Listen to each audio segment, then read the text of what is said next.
Mansplaining. Only a man can explain. Mansplaining.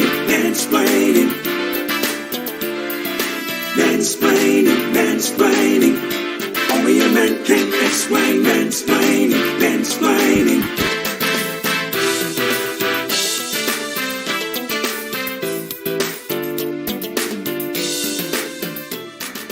Explain.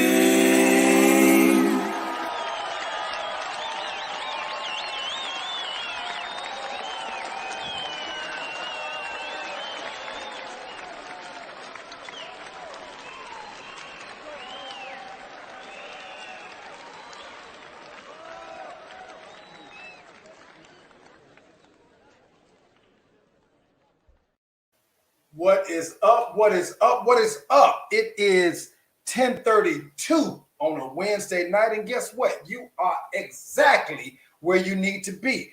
It's me, your boy, Tonyjem, aka Mr. Why Not, Mr. Why Not, and this is Mansplaining. This is where we come, fellas.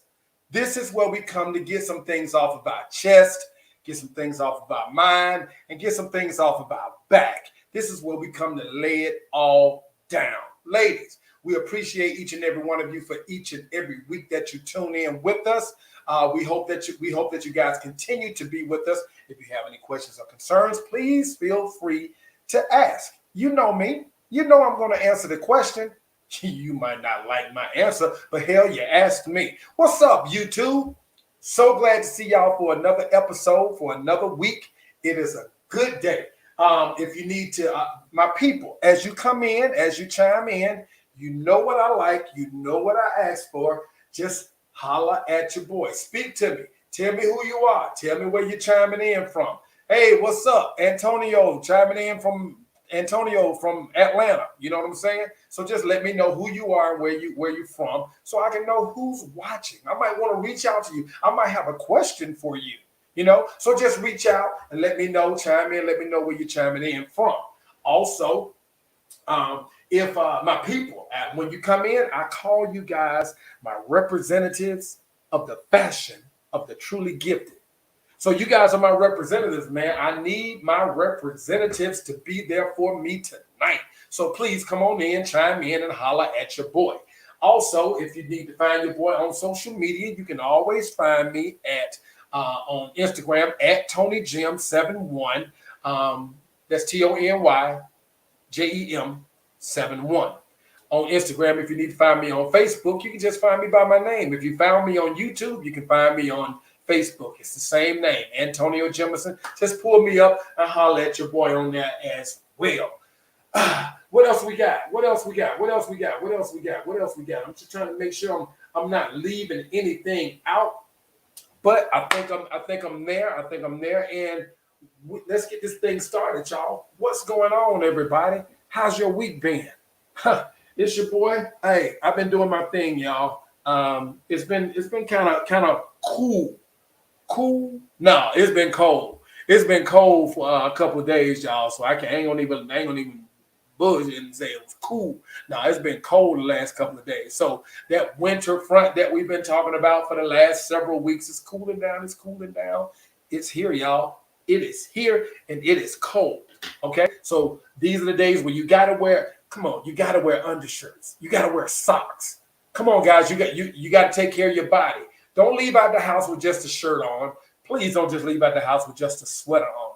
Put some undergarments on, an undershirt, a long john shirt, something. You might have to take it off later in the day when it warms up. That's fine. But take care of your body in the cool time of the day. So make sure you put your underwear on your undershirts. Hey, if you've been going commando, commando time is about over with right now. Your boy, you know, hey, I'll rock Arnold Schwarzenegger every now and then, go commando from time to time. It is what it is, but not right now. It's a little too cold for that. The fellas need warmth. The fellas need warmth, y'all. So I try to make sure that my fellas stay nice and cozy and warm. It is what it is. So make sure you do the same to take care of yourself, y'all, because I need you to be here to support. I need you to be here for support. If you fall off because you ain't wearing your undershirts and your stuff, hey, man, I can't count on you. Can I count on you?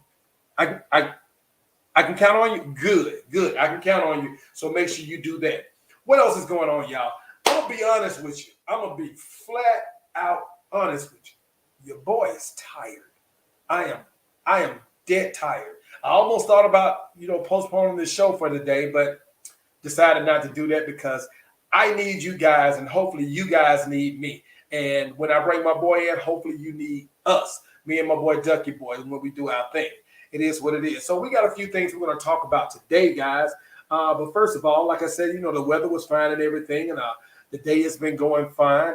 It's been nice and cold outside.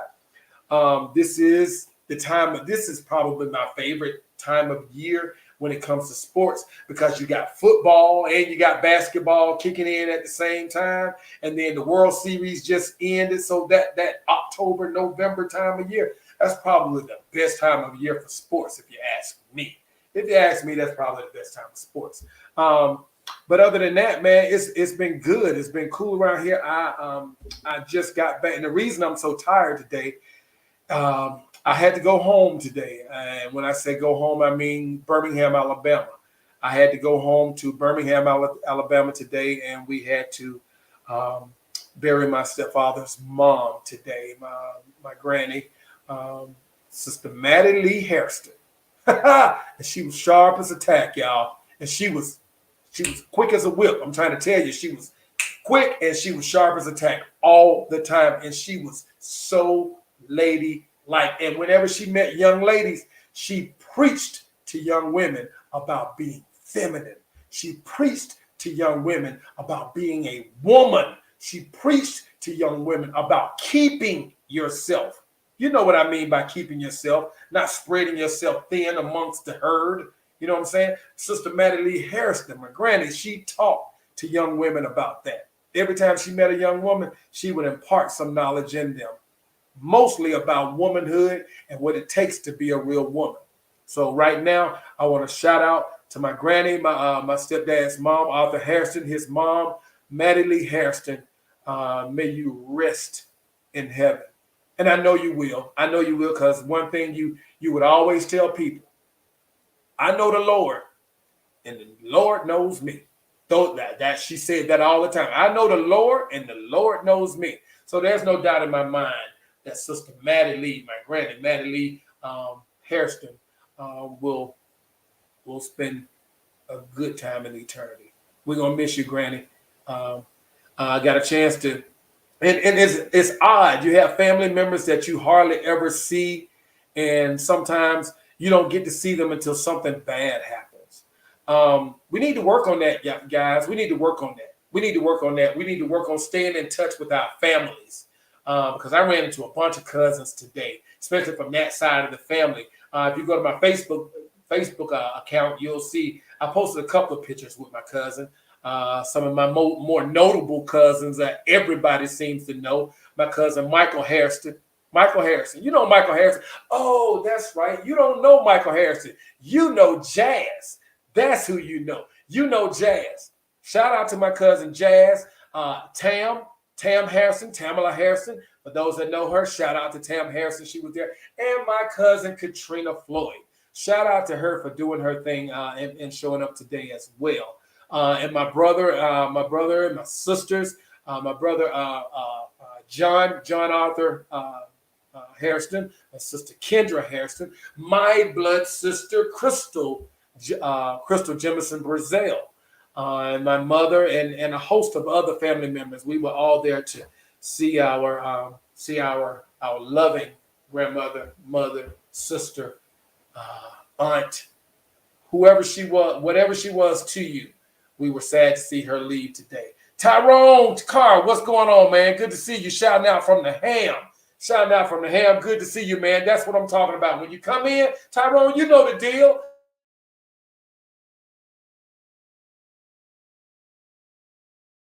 Because apparently you know what to do. So come on in, holler at your boy, let me know what city and state you're chiming in from. I appreciate you, Ty.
Oh, okay. All right. We looks like we are back on. I was talking to some people on my phone. I'm trying to let them know that I'm back on to log on. So hopefully you guys are with me. Let me do a couple of things. I'm sorry, you guys. I don't know what happened over here. The internet just went out. It went out and it went out for about 10 minutes. Not really sure why. Not really sure why. And I need to get my co-host back on because we were trying to see if we need to just cancel. That's not something we wanted to do. But if push came to shove, that's something that we were going to do. So let me see if I can get him back on the line. I don't even have. So you guys just give me a moment. Let me see if I can get some music going or something. So we ain't just sitting here in the silence. Where are we? Where are we? There we go. Mansplaining theme plus. There we go.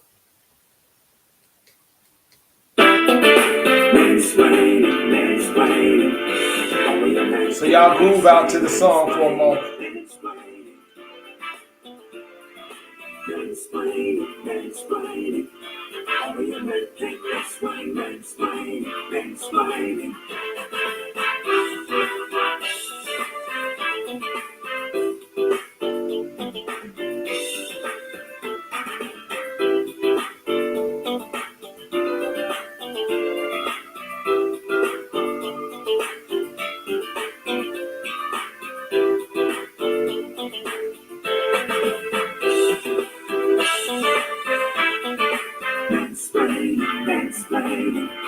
Only a man can explain. Mansplaining.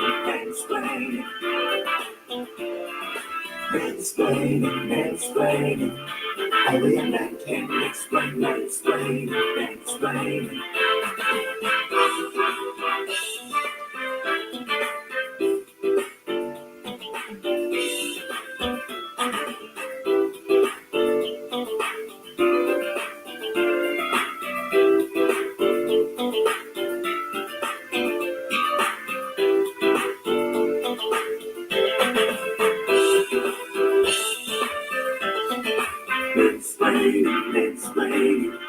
Only a man can explain. Mansplaining.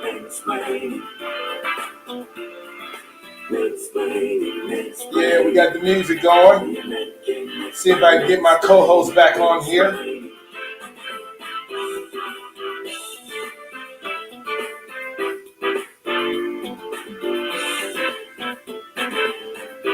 Yeah, I'm not sure what happened. Internet went out where I'm located for whatever god awful reason. And we are back on now. Can you kill this tune?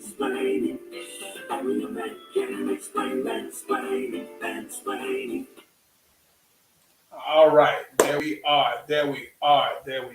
We are back, and I'm trying to give my co-host a little time to get in here and everything, so we can pick it back up where we left off. This was so unexpected, and I don't even know if I'm not sure how this is even going to work, you guys. I'm really not sure how this is even going to work, because anybody that was tuning in watching the show, they'll see this big gap where there's nothing happening and they log off, and thinking if they come back and look and it's still frozen, they think that's it for the night. So, less of a chance of them coming back to log back on, because they probably thinking that we're off for the night. Probably thinking that the internet is down for the night, and it's not. It was just down for a few moments. And so, like I said, we are back, and I'm trying to get my co-host back on with me, so he can, so we can tackle a couple of subjects real quick. I'm trying to get him on the line, you guys. I appreciate who's ever tuning in right now. We fell off for about 10 minutes. That's horrible. That's how in broadcast time, that's like a year. It might as well be a year because people will log off and they won't come back. Not that day. They'll come back another day next week. But in reference to them coming back tonight, it might not happen because we were down for about 10 minutes. But we are back now, and I appreciate you for tuning in. I'm not sure who's all tuning in right now, but I appreciate you for watching right now. And I was telling everybody, and I feel like I kind of need to start over again because of that fall off. I'm not sure who was watching again, but I will say that I just got back from Birmingham. I had to go home. We had to go home. I had to bury my stepfather's mother, Sister Maddie Lee Hairston. And I was saying something earlier about her and how she was when it came to young women that she would encounter.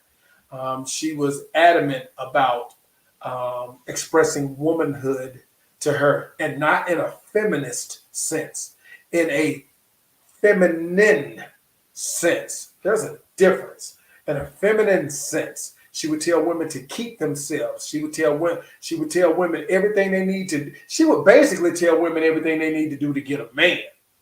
That's what Sister Maddie Lee Hairston was doing. She would basically give you the tools, give you the blueprint of what it took for you to get a man. And I'm sorry that a lot of you females will never get a chance to meet her because she probably could have set you straight and put you on the road to marriage. You never know. You never know. And I'm trying, I know this is going to be a little bit unprofessional, guys, but I'm not sure if my co-host knows that I'm back up yet. So y'all just tune in and watch me right now. I got to get Duckie Boy. I got to get Duckie Boy on the line. Duckie Boy, where you at? Let me get Duckie Boy on the line so I can tell him to go ahead and log back on, and we can go ahead and do this thing. You know what I'm saying? So hopefully it's hey, yo, we back on, baby. We live right now, baby. I'm back on, and I'm just letting everybody know that I'm reaching out to you to let you know we back on. So if you can, log back in, bro, so we can chop it up. Let's do that. Bet it up. I'll see you in a few. Yes, sir. That's my co-host, Duckie Boy, right there. So he said he's going to be tuning in just a moment, so we can go ahead and get this thing going, get it crack-a-lacking. So I'm gonna give him a moment to stick his head in here real quick. And we hadn't even really moved on to that portion of the show yet. However, with us being falling offline like that, no sense in delaying the inevitable. The inevitable being that Duck is going to come onto the show. No sense in delaying him coming on because we're already short time right now because of our little technical delay here. And I was also saying that it was good meeting up with your family, meeting up with my family, some cousins and everything that I haven't seen in a while. And I took a picture with a couple of them. My phone died on me, so I only got to take 3 pictures. My phone died on me, so I didn't get a lot of pictures, and hopefully I'll get some pictures from other family members and I get a chance to post those on my social media. You guys get a chance to see. But as it stands right now, we are back. That 10-minute pause, and that 10-minute pause, set us back a little bit. It set us back a little bit, but real quick, I want to go ahead and add my dude in here real quick because time is far spent, and we want to go ahead and get this thing cooking. Duckie Boy. My guy. My guy. What's going on, man? What's going on, my guy? Pew, pew, pew, pew, pew, pew, pew. Hey, what's up, dude? I don't know what happened here, man. We were broadcasting, everything was going fine, and just all of a sudden I had a 10-minute blackout over on my side. Yeah. Not really sure what happened. But we're back on now, and in situations like that, you're like, man, I hate the internet, man. As far as broadcast, stuff like this for a broadcast can kill the show. You know what I'm saying? It absolutely destroys the show, especially when it's delayed and when it's going over a course of like 10 minutes or so, and that's about how long it took. So I'm pretty sure it's going to take a minute for a couple of people to realize that we are back on and we are doing our thing. Right. But with that being said, I will say this. we do have a few things that we want to chop it up about. Well, we ain't gonna delay the night. We ain't gonna delay the night or anything like that. But just a couple things we just gonna go out there real quick. But real quick, man, how was your week been, man? How's your week been? Man, the week has been great, Tony. Yeah. The week is great, man. Duke started his basketball season.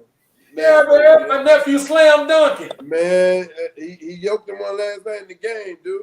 What? Yeah, man. He dropped 20. He dropped 21 on him. What? On Holy Family, yeah, man. Dude's getting it like that. Yes, man. Yes. Dude's flushed on him. Yes, man. Listen. That's my nephew. Yeah, boy, that's my nephew. Man, God's so good, man. Boy, I bet your balls felt this big. Big, huge, man. Oh, dude, Tony, you know me. You know me. I bet your balls felt big in the mud, boy. You know, Tony. Yeah. The audience don't know me like you know me. Yeah. You know I was on the inside. I know you was screaming on the inside. God is good, man. I told you he's one of us. And besides that, man, I had a blowout on the interstate. My back tire went out on me. Yeah, man. I should have got my lazy buddy. Should have been got some tires. I caught a deal on some tires about a month ago, and I didn't go get them, being, procrastinating and shit. It came back to bite me in the ass. But I'm gonna tell you what's powerful, Tony. What's that? I switched insurance companies, man, and I used to be so cheap back in the day. I did too recently. Listen, roadside assistance, man. But that is the truth. Hey, roadside assistance is the truth. You ain't lying about that. Yeah, that's the truth, man. And that's about it, man. And typical the sports thing. Watched a couple of movies, dude.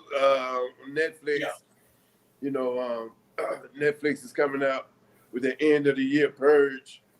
Yeah. Whatever movie. Start hitting you with a lot of good stuff. A lot of good stuff, man. And one in particular, for those that don't know, I'm an aficionado of cowboy movies. I love westerns, dude. I love them. I mean, I love them to the point where I'm going to watch it. And it's either going to be a garbage movie or it's going to be a good one. Yeah. But I'm going to watch me a cowboy movie. Yeah. And the reason why I'm so intrigued by it, Tony, is because it's amazing how people used to live back then, man, with no electricity, no running water.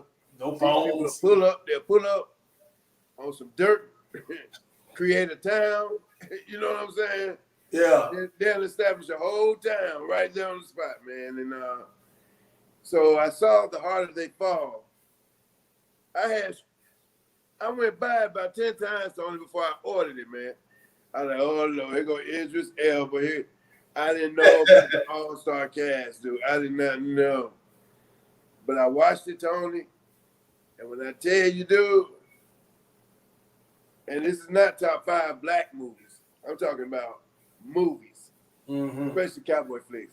Mm-hmm. Very impressive. They did a dedication to Chadwick.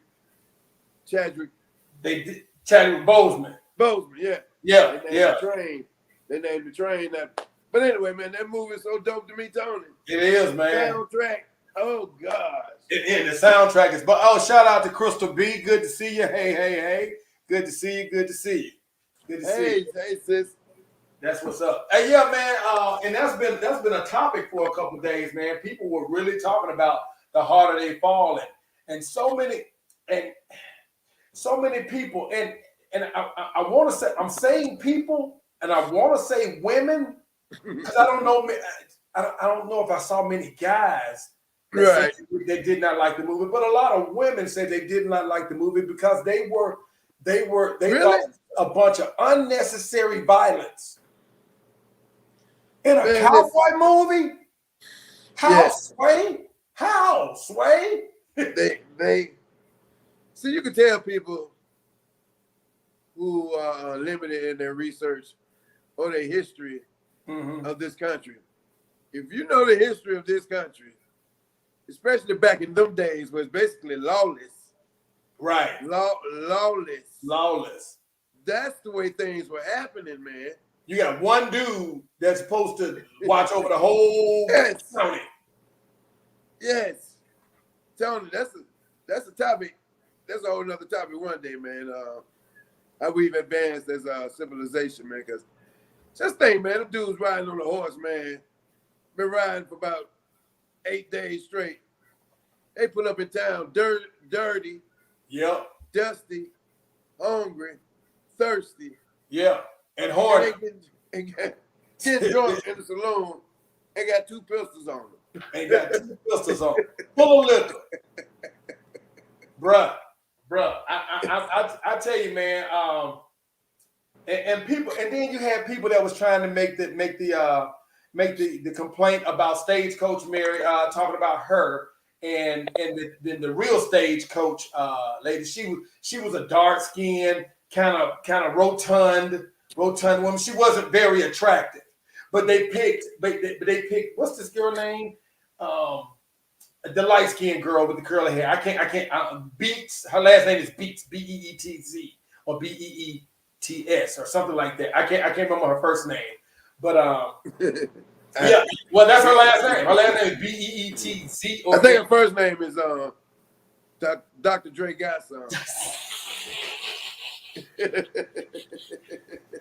But they were complaining about her saying colorism. You know, they tried to go get a pretty girl to play the part and this, that, and the other. And they were really harping on her. But what they did not do, they didn't get on what was the Indian guy?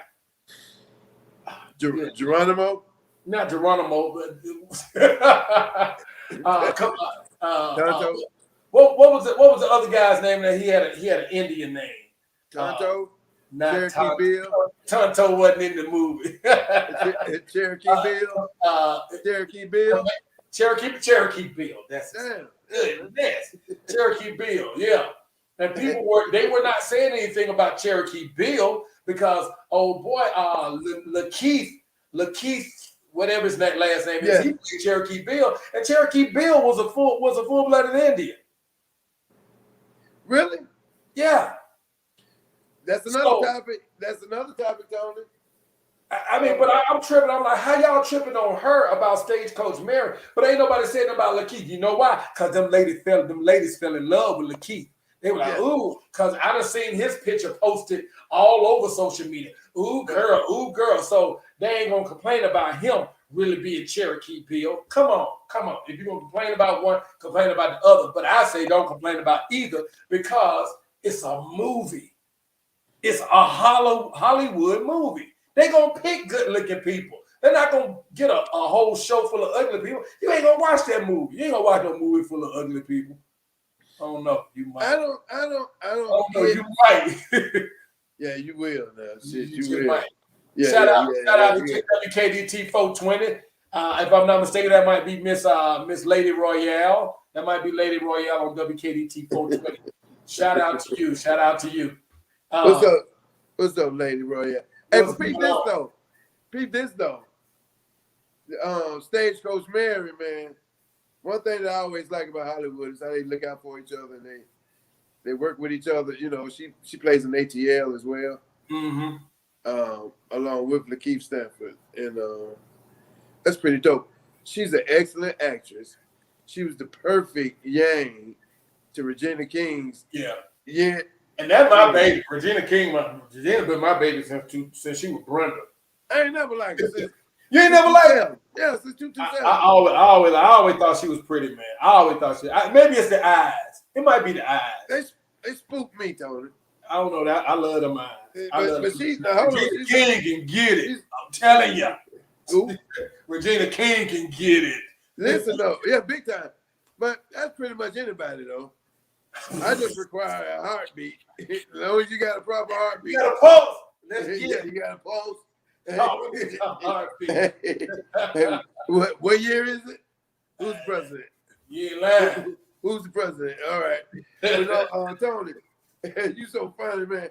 But the light-skinned girl, man, she's a great actress, man. I hate when we I hate when we always break things down. It's entertainment. Oh my God. That's what it is. Entertainment. Why you gotta get so serious about it? And Yeah. you complain about Stagecoach Mary ain't complaining about it. She been dead 100 years. Why you worried about it? That movie was the shit, man. That dude. That one of the best movies I've seen in a couple years. Yeah, it got me like this on it.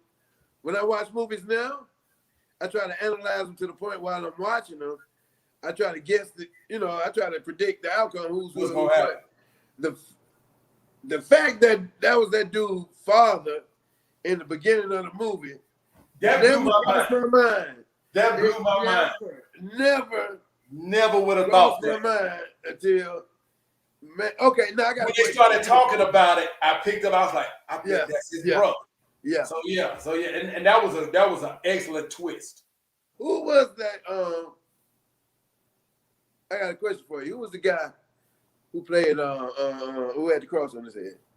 What movie did he play in? I don't know his name, but he played in Lovecraft Country and a couple of other things. But he's an excellent actor too. I can't think. I don't know his name. I don't know his name. Okay, he haven't had a breakout role. He hadn't had a big breakout role. Well, Lovecraft Country went kind of viral. That show went viral. A lot of people were watching that show. I didn't watch all of it. I watched several episodes, but I didn't watch the entire series. But yeah, he's good too, though. He did great, man. He did great. He did excellent. He did excellent. Of course, you don't have to say nothing about Idris Elba. Consummate professional.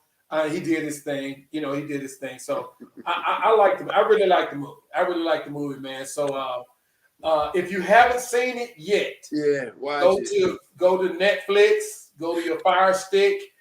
Go to the movie theater if you have to watch it. You know what? I might go to the movie and see it before it leaves the movie.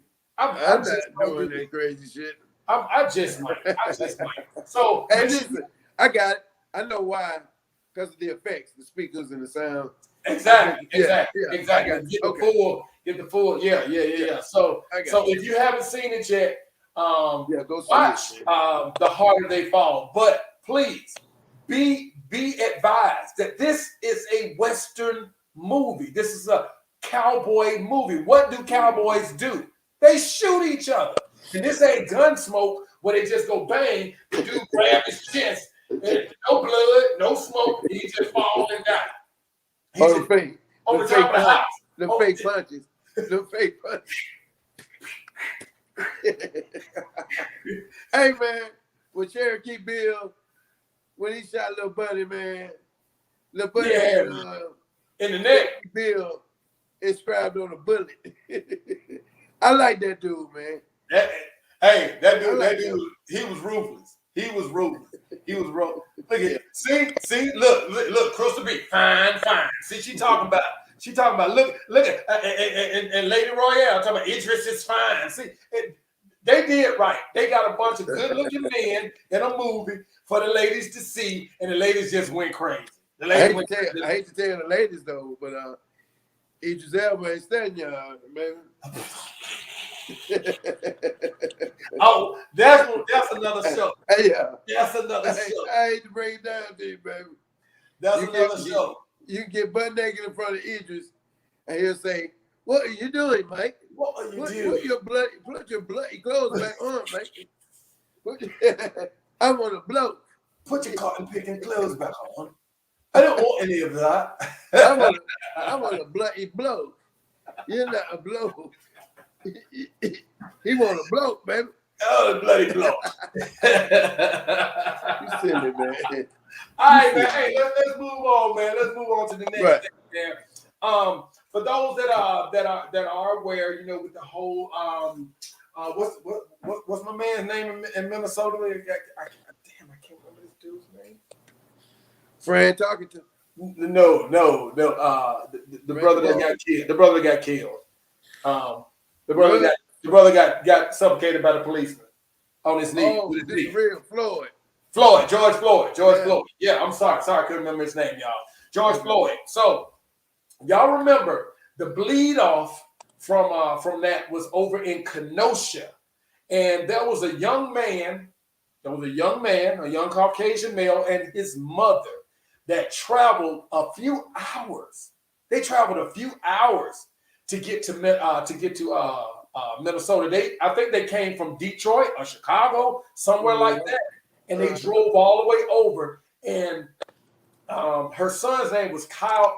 Her son's name is Kyle Rittenhouse. I'm sure you guys are familiar with him. Kyle Rittenhouse. He was a young man that was walking around with the AR-15 on his, and he ended up shooting people, killed some people. And he's on trial now. His trial is going. They're trying their best to get this dude off. I mean, everything from it wasn't his fault to he didn't fire first to people were shooting at him. But what blew me away was today, Kyle Rittenhouse took the stand. Yeah. And damn it, I wish I had. I should have got the video up, but I should have got the video up for you guys. But you can go and see the video. Everybody. Bruh, they put this dude. Let me take Idris's fine down. Okay, we get it. He fine. But he was a bloody bloke. Bloody bloke.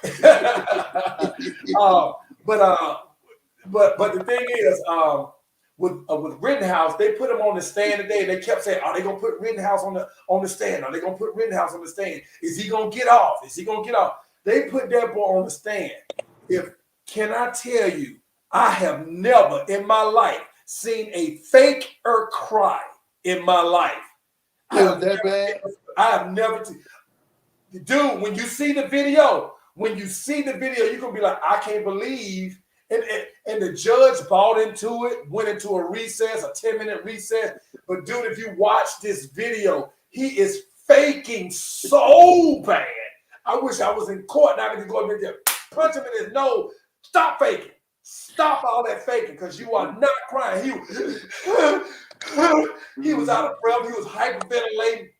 Dude, you are on the stand, hyperventilating. Trying to kill me. Not one tear out of his eye. Not one out of his eye. So, Kyle Rittenhouse, if you haven't been watching, guys, watch that trial, because they are doing everything they can to get that boy off. Yep, say that boy. Everything they can to get him off and come up with all kinds of excuses and reasons why he should not be prosecuted for shooting those people. Reasons why he should not be locked up. Lock his ass. Lock his. Anybody that travels, anybody that sees confrontation in another state on television, and they jump in their car and drive 3 to 4 hours to that location carrying AR-15s, you ain't coming there for no good reason. You ain't coming, and you know that this riot is basically black against white, almost black against white. It's more police against blacks, but it's made out to be black and white. So he's coming to do what? He's coming to defend his white brothers. He's coming to kill some black boys. That's what he came to do, and that's what he did.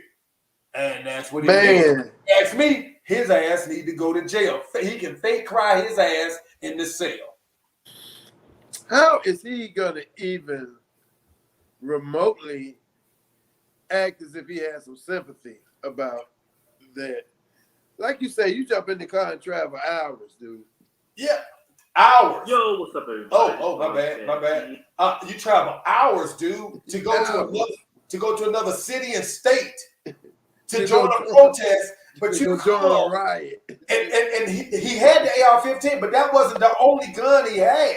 He had about 4 guns. The mother had about 4 guns. They went there for a reason. They went there to kill some folks. They went there to kill some folks. You know what? Exactly. I'm gonna let you guys listen. I'm gonna let you listen. Listen to him cry, and keep in mind that this guy. Keep in mind that he is not dropping a tear at all. And Lord, I wish I could show you this. Listen. Once I take that step back, listen. look over my shoulder, and Mr. Rosenbaum was now running from my right side, and I was cornered to the crowd. Here you go. All right, here he goes. And Mr. Zeminski. Can you hear it, Doug? And there were He hyperventilating right now. Oh gosh. There were people there. I wish I'm gonna imitate what I see. I'm imitating what I see. He's squeezing his eyes. What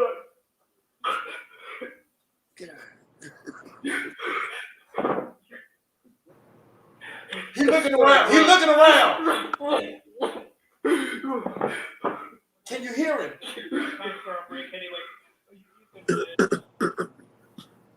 Dude. You say he's looking around. He like this. Got his Hey.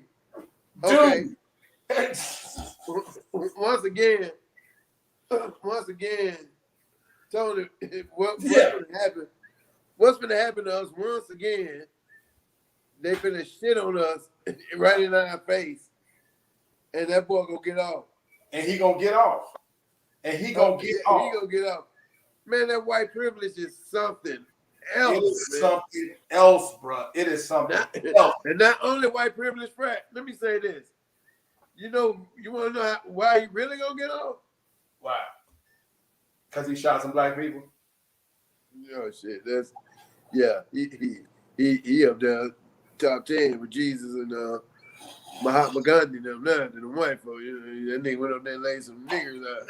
That nigga said top 10 with Jesus. That nigga up there with the white folk now, but they got a picture of his little young ass in their living room. But what's gonna help him is the fact he got some folks with some bread supporting him. Like Ricky Schroeder and all them Rich. paying for his lawyers and shit. Yeah. He gonna beat that shit. He gonna beat it. And on the flip side of this, of the Kyle Rittenhouse trial, we have the Ahmaud Arbery trial going on as well. Y'all remember Ahmaud Arbery, young man down here in Georgia, walking through the neighborhood. There's new construction in the neighborhood. People all day long are walking down that street and going on that property. Open your eyes, wake up, Doug. I'm going down that property. I'm listening. Walking down the street, going on the property, Yeah. and they are going and they're just looking around, which is exactly what he did. And they chased it. They chased this boy down for 5. I don't know how long they chased. They chased him down for a minute, and they shot the dude. And not 5 miles. I was finna say 5 minutes. I said I think they chased at him for like five straight minutes. Yeah. And they shot him down in cold blood and claimed that he was in the neighborhood stealing. They thought he was a thief in the neighborhood. So, and then when his trial comes up, they got 12. They got 12 on the jury. Yeah. One black person on that jury. One black person on that jury. Tell me what's gonna happen with those men. What's gonna happen with those men, though? I'm lost with them, Tony. I'm lost with them, but I got this odd feeling though they gonna get it. They gonna get their goose cooked. I hope so. I think they gonna get their goose cooked because every now and then they have to set an example. Mm-hmm. They can't just let everybody. They let Rittenhouse off and them off. Yeah, big time. Rittenhouse Like, and them. yeah, big time. It's too much shit been happening in the past 5 years, 6 years. Yeah. Maybe 10, where ain't nobody really got fried for what they done. They gonna get them two boys because they so stupid, man. They are. They do anything to keep themselves out of jail. And they so stupid, man. You can look at them and tell they some hillbillies. And then the third dude, he gonna get less. He gonna get less time, but man, they gonna get their ass cooked, and I'll be happy too, man. They did that boy wrong. They gonna get chase that boy, man. They gonna come pull up on him and chase him like he was a real live animal, dude. Like he was an animal, like they were hunting and he was an animal. Chased him down and shot him in cold blood in his back. Did his family sue? I'm not sure. But I think if those dudes do get off, I think somebody gonna get them. If they get off, I think somebody gonna get them. That's just me. Nah, they ain't gonna make it out of jail. If they do any time, if those guys who killed Ahmaud get off, there will be another city burned up. Well, now that might be true. That might be true. Burn down. Getting off is far fetched. They're not getting off. Yeah. They're gonna slap us in the face with the amount of time they get them boys. That might. It's gonna be a little or nothing. Yeah, you might be right with that. We'll They give gonna these do guys a year and 4 years probation. Yeah, they gonna do by A year lockup and about 4 years. Yeah. I say about 36 months. Now, in them 36 months, they in the prison system. Somebody gonna get their ass in. Yeah. So this sucks being a black man in America, man.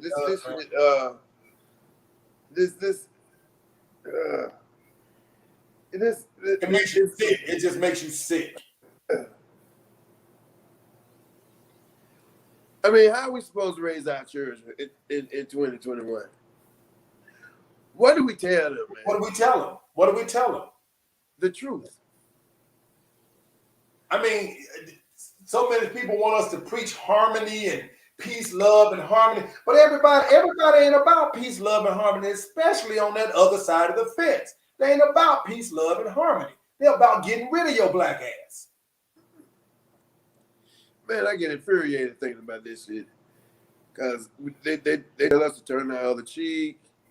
So they can slap that one too. So we slap that one too, man. And the thing is, we are so powerful, dude. We ain't got to do nothing but quit spending our money with them. That there alone. Well, we don't get into that. We don't get off into all that, but yeah. Man, rest in peace to Amar Avery, man. They did that brother wrong, man. They did him wrong, man. They hunted that boy. But you know what I liked about him, Tony? Oh, he was whooping old boy ass before they shot him. Yeah. He was handling that motherfucker. So he was dusting his ass off. Now, that might be the straw that broke the back. We can't beat him. We got to shoot him. Because I don't think he was a little dude. Because I don't think Ahmad was a little dude. I think Ahmad had some size on him. Yeah, man. Yeah, he had a little size on him. But see, and then I did some more research on Amar Avery. True, he was a little wild. He'd get into some crazy shit with the policemen in that town every now and then. Mm-hmm. Yeah, that ain't his first run-in with the law down there. He probably was a little firecracker down there in that town. Man, he was in the park one day, just in his car, in the park. And the police ran up on him. You know what I'm saying? And he was getting smart with them then. Yeah. You know what I'm saying? But he'd do some crazy, you know what I'm saying? But that particular situation, he had no business dying, Tony. Or he had killed. no business dying. None. No reason why that brother should be dead. None, man. None. And them two white boys don't get, we got to vote, Tony. We got to mansplaining, man, Tony. We gonna have to. We got to push some voting. Push that voting thing, man. We got to, we got to get on the ball, man. And locally, you spoke last week on local, and I really don't think people really caught what you were saying. We get so caught up in the presidency. Yeah, because that's a glamour position. That's a glamour position. Big time. In the black community, they always they pair voting with just the presidency. Man, that is the federal voting system. You have to vote state and local people. Got to. The president can't do shit for you. Nothing. The president can do nothing for you. Nothing. Individually, the president can do nothing for you. And if anything, if you will not vote, don't vote for the presidency. Vote for your mayors. Vote for your governors. Vote for your sheriffs. Vote for your judges. Vote for your local people, then your local community. If you want to say I ain't vote, then don't vote for the president then, because he ain't got nothing to do with you. It's your local people that you need to tune in. Yep.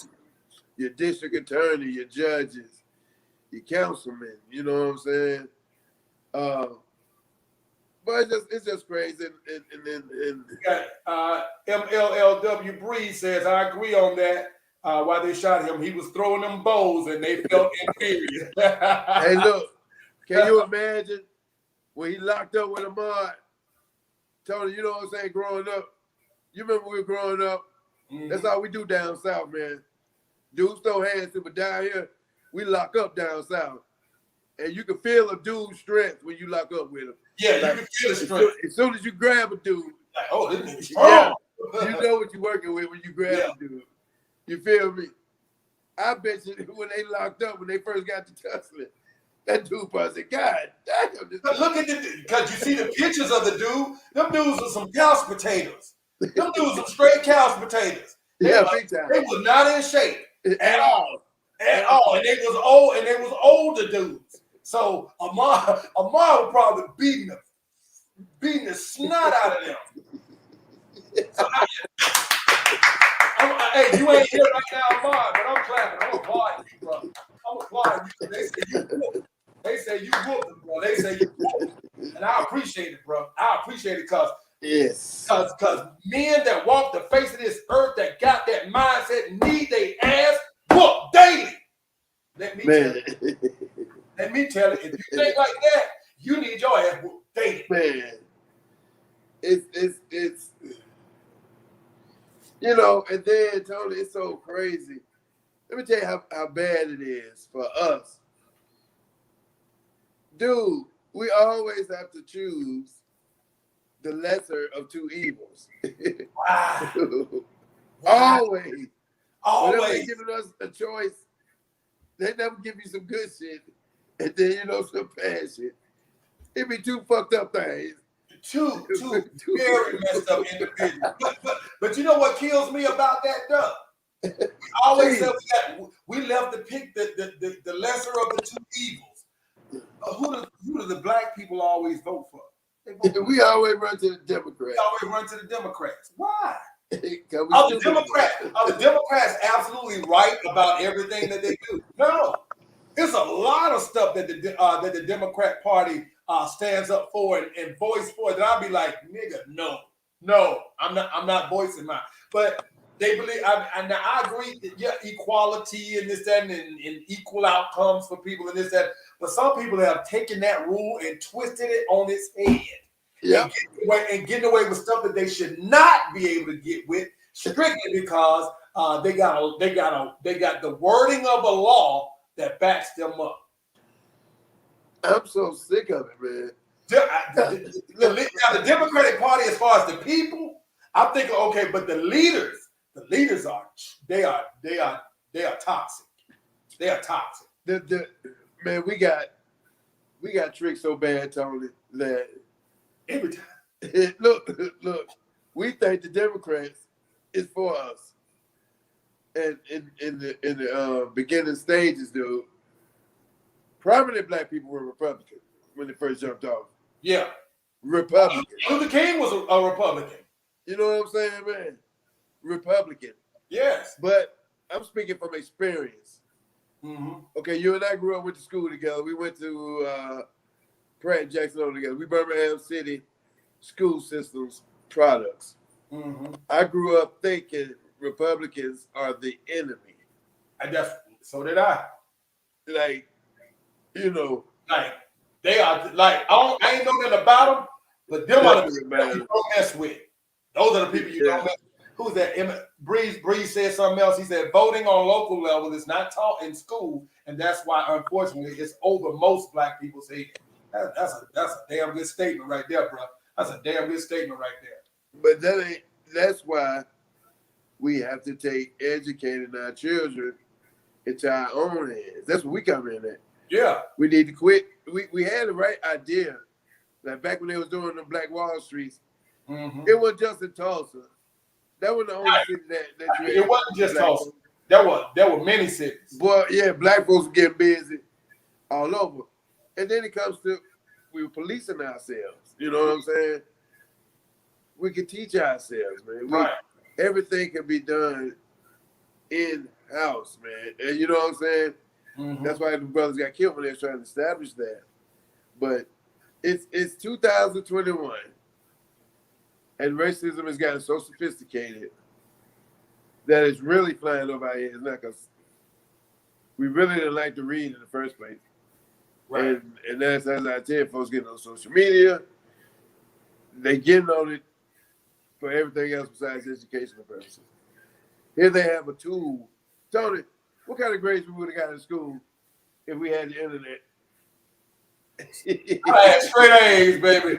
I had straight A's, baby. 99s and 100s, baby. If I didn't get 100, it was a computer glitch, baby. You can bet your ass on that.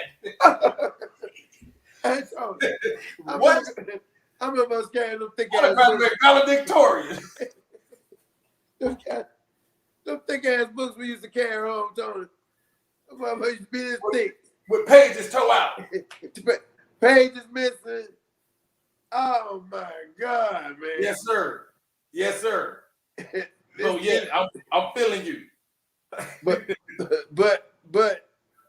they do it right in our face, man. We got to do something. The generation that's coming up now, Tony, they got some real shit they got to fight. Each generation has its own. We have a common enemy, which is the white man and racism. Every generation has. I think the generation that's young now, because each generation always also has its own personal problem that the prior generation didn't have. You know what I'm saying? So Yeah. I think they're gonna try to make our young black men shit. They're gonna end up working for the Hispanics and shit. You know, that generation that right there. But you know what's funny, Doug? A lot of Hispanics feel like the whites. They don't like them. No, feel like the whites. They think like whites when it comes to black people. By all means, elaborate. A lot of Spanish people don't like black people. Shit. A lot of Spanish people do not like black people. I ain't saying all, and I ain't saying a majority. I'm just saying a lot of them. A lot of them don't. What'd you say? The last election was people trying to choose the lesser of the two. Either the truth is America was stolen and being ran by the thieves who stole it. And that's been a narrative that America was stolen in that election. And as much as we all try to talk up Uncle Joe Biden, and the main if Joe Biden had never been vice president for Obama, they would have never voted for him for president. You got a point. I wasn't satisfied with the choices we had for presidency. I wasn't satisfied at all. Well, not the ones who made it toward the end when they were doing the debates and this, that, and the other. Put Cory Booker in there. I like Cory. Put Cory Booker in there, and a few other faces that was out there. I like put them in there. But when it got down to it, money talks.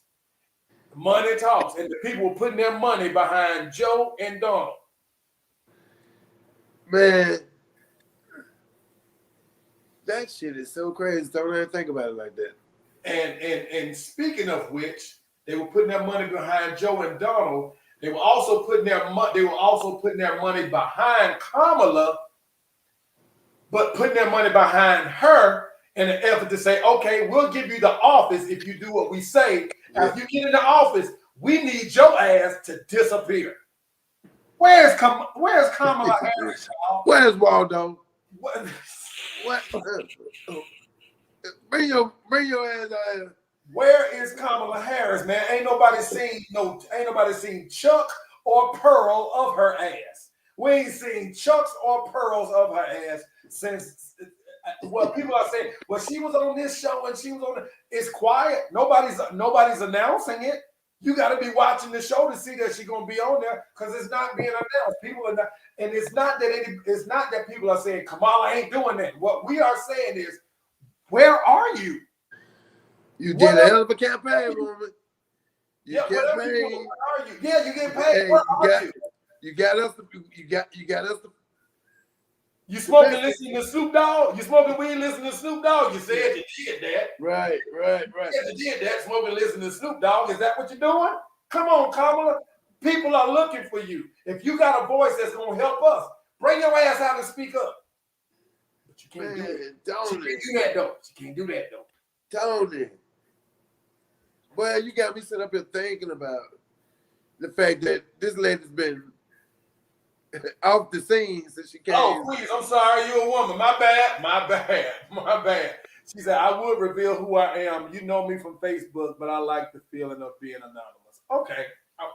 I can deal with that. I can deal with the anonymity. I like your statements, though. I like your statements. So stay anonymous, but continue to chat with us. Please do. Continue to join us and everything. So I appreciate you, MLLW Breeze. I'm trying to figure, how can I figure out MLLW? Okay, I'll figure that out another time. I'll figure that out. That's Mr. Wow. From Pratt School to janitor. Oh man! All right, so check it out. Now we're not gonna get deep into Kamala Harris because we basically just wanted to say, where are you, Kamala? Where are you, baby? We haven't seen you, baby. We looking for you. We voted for you. We looking for you. Where your ass at? Where you at? Bring your ass. You know what I be thinking about, man? I've been holding my mouth about this situation. Yeah. Because last time I made a Facebook post and I was saying Biden and Harris ain't good for us. I said they the devil.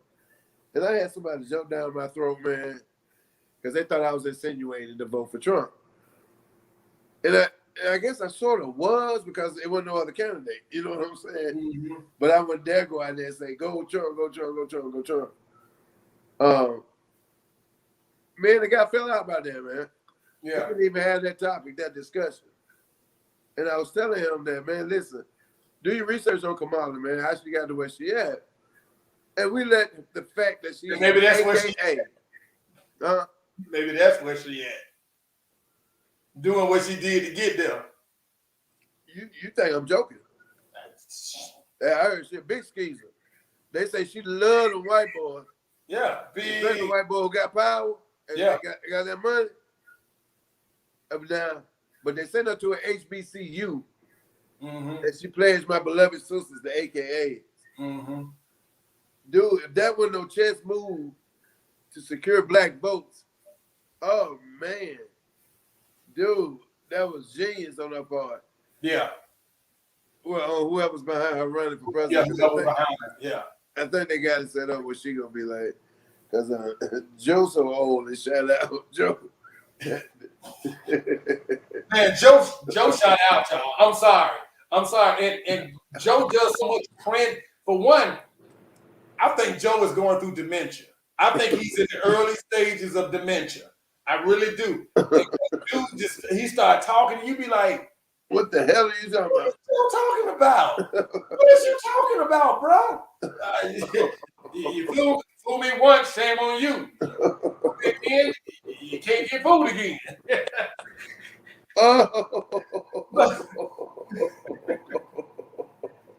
But you know what, though, Doug, man? Oh, what, man? You know what, man? On what you were saying, you can't talk to black people. You can't talk to the majority of black people about Donald Trump in a good light. You can't do it. You can't talk about Donald Trump in a good light to some black people. Now, I'm not saying I'm Donald Trump pro-Trump, but I will say this: I've been observing, some things. One thing for sure, them other countries was not going to fuck with the USA as long as Donald Trump was in office. They were not going, because they knew Donald Trump was crazy. They knew Donald Trump would blow them off the planet, blow them off the map. As soon as he get out, now we got all this clash with all these other countries that's starting again because they don't give a damn about Joe, and then he's scared of Joe because they know Joe. They don't think Joe gonna do that, but they were scared of Donald Trump. They were scared of Donald Trump. They might not have liked him and talked about it, this, that, and the other, like many people do, but they were scared of that dude. And come to find out, you remember when and I spoke. A lot of people spoke about this when Donald Trump was running for president. When he was on, was it Phil Donahue? I think he was on the Donahue show back in the 80s when he said if he ever ran for president, he was going to run as a Republican because those are some dumb people. They are dumb. That was about like the 70s, I think. Whenever it was, and he made that statement, said that if he ever ran, he was going to run as a Republican because they were dumb. Now, A lot of people did not realize when Trump first won the presidency, all his kids, his wife, his kids, his family member, all of them had to change over from Democrat to Republican. They were not Republicans. They were all Democrats. They were all Democrats. And then come to find out, Donald Trump was trying to take down the GOP. If you notice, there were a lot of people in power that were Republicans that were getting locked up, but we were equating it to you being affiliated to Donald Trump. Right. You affiliated with Donald Trump, so you going to jail. Donald Trump was turning a lot of them folks in. Donald Trump was trying to take down the GOP from the inside. Now, I'm not advocating and saying you should vote for Donald Trump. Donald Trump needs to be I'm not doing that. I'm just saying about some stuff that I found out. Yeah. Okay. Yeah. What Tina said, he bullied them. Yeah, he did. He bullied them, and they allowed him to bully them because they were scared of him. They were afraid. They were afraid of him. You know. So you know what's gonna be funny, Tony? What's that? Wait until the end of this term for Biden. Trump you thought we had a shit show. Trump gonna turn it on his ear. He gonna turn it on his ear, baby, and he coming back. I ain't saying he gonna be the president again. I ain't saying go vote for him. I'm saying Donald Trump is coming back. That's all I'm telling y'all. That's all I'm telling you. That dude is coming back. He's coming back because he's planning to take down the GOP, bro. Hey, it is what it is, man. It is what it is, man. Yeah. I'm not advocating for him. I'm not stumping for him. I'm not telling you should vote for Donald Trump. I'm not telling you I'm going to vote for Donald Trump. What I am telling you is that people scared of Donald Trump. They got so much stuff on Donald Trump, but they won't bring it forward. Why? Because they scared of Donald Trump. That ain't why, Tony. Go ahead, break it down for me then. He been rolling for a minute. You know, what Wu-Tang Clan say, cash rule everything around him. He been in the circle for a long time. Yeah. He done ran with some jokers. He done ran, in politics. See, he got shit on them. He knows shit about all them jokers. Like the Epsteins, he got dirt on all them jokers. That's why they ain't finna say nothing to him. They know he'll call them out. Yeah. You know what I'm saying? They know he'll say, hey, dude, you like little girls for real. You're a pedophile. Yeah, he'll do that. Yeah. Me and you all got that Jeffrey Epstein house one weekend. Yeah. I'm Donald Trump. I don't give a fuck. I tell you how you saying it, you know what I'm saying? Yeah. At Epstein's house. But they didn't know what to do with that. They didn't. They put him in power because they thought he was redneck racist enough, and that's how he was gonna roll. You know what I'm saying? He gonna take care of the Mexicans. He gonna take care of the blacks. You said something the other day, Melvin. You said something the other day that stuck with me about that right there. When they were saying Donald Trump is racist, he don't like black people. That's not really the case. What? About Donald Trump not liking black people. It's not, in my opinion, and I think you said it. You said it's not that he don't like black people. Donald Trump don't like poor people. Yeah, you heard me, right? Yeah, Donald Trump don't like. If you ain't got money, I don't care what color you are. Donald Trump don't give a shit about you. And then, okay, so we went on with that, Tony. I'm glad you did that. Instead of me taking the long route to that conversation. I tell people a lot. I tell especially my youngins, okay, prejudice and bias. Two different things. They always identify with the color of skin. That's the first thing we go to. Which to me, I think the biggest form of prejudice is what's really going on, and that's who got money and who don't, rich and the poor. It don't matter if you Asian, Italian. Hey, if you got money, if you wealthy, you in the clique. You in the clique. And he will hang, because he hang out with all the rappers. He hang out with all the rappers.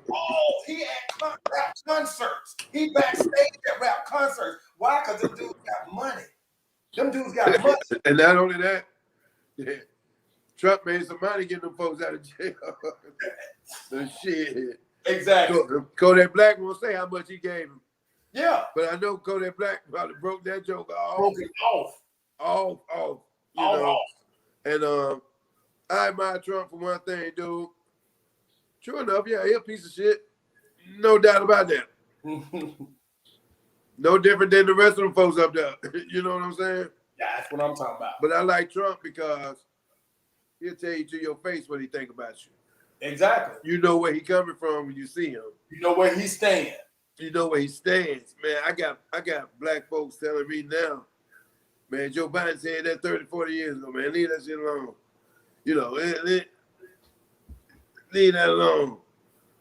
Dude, y'all, Tony saying like we be searching for a friend so bad, man. Like, we always searching for a friend. We always got to be holding hands with somebody. And dude, screwed up. Biden locked up a lot of folks. Yeah. And I think they got it set up. He wasn't going to run again. At the end of this term, Kamala going to run. You know, if Biden even make it. He don't even look like he's working. He looks like he waiting on these 3 years to pass by. And he gone. Again, the dude look like he sleep every time he in front of the microphone. He look like he about to pass out. He like he unconscious. I don't know what the deal is. But when it all boils down to it, like I say, we were saying, a lot of us don't like Donald Trump because we feel like Donald Trump is racist. Yeah. Donald Trump is classist. That's what he is. He's not racist. He's classist. Hold on, Frank. Not in his class. He don't fuck with you. Big time. He all the way across the board. He all the way across the board, Precious. Listen now. Can't say he ain't racist. Because that shit he was saying about China, man. Oh, my God. The China flu. The Kung flu. The Kung flu. Man, you can't. Listen, man. You can't beat that shit, man. Man, I was listening to him every time. It's hilarious, bro. Every time he get a microphone in his face, man, I got to hear what he got to say. Because ain't no telling what this. I don't know, man. Every time he says something, it's newsworthy, bro. But Tony, we go. We need our own party, man. We need somebody that truly represent black folks. And if we are going to give our vote away, I have no problem with negotiating and selling our vote. I have no problem. Well, I would love to see a great independent candidate. Yeah, big time. Big time. Get somebody that's not a part of the establishment. Yeah. Somebody that's out of the establishment. But the thing is, the people that's in the establishment ain't gonna push him with no money. So it's gonna be up to the voters to get somebody like that in, because he's not gonna get the cash flow that the Republicans and the Democrats are gonna get. It's gonna be up to the people. So you do believe in voting, Tony, that it makes that big a difference? Not when you add the Electoral College in it. Okay. Because as long as you got the Electoral College, it don't matter how many popular votes you got. It don't matter. You can win by a landslide in popular votes. But if you get the electoral votes, if you get them electoral votes from each state, you win the presidency. I don't care how big a margin you won the popular vote by. That's bullshit. I just feel for our babies, man. These jokers around here. I say, hey, man, go learn how to speak Spanish. Y'all better learn how to talk. You better learn how to speak Chinese and Japanese. But most definitely Spanish, dude. It's so crazy. Hispanics come in here gunning for our spot. Mm-hmm. They gunning. They're not trying to take over the white boy. They looking at us like we in the way. Yeah. You know what I'm saying? Y'all don't know what to do. Yeah. Y'all don't know what to do with this opportunity y'all got. Y'all complain about this shit, but you ever lived in a fucking hut where the kitchen floor is dirt? In a house made of mud. House made of mud with them cartels on your uncle ass. Hey, the cartel on your uncle ass. For real. Man, I heard, man, look. We got a lot of educating to do, man. And those who got some money, I ain't talking about like, what's that old big boy name out of Detroit? He scammed everybody out of their money to tell me he finna build a school.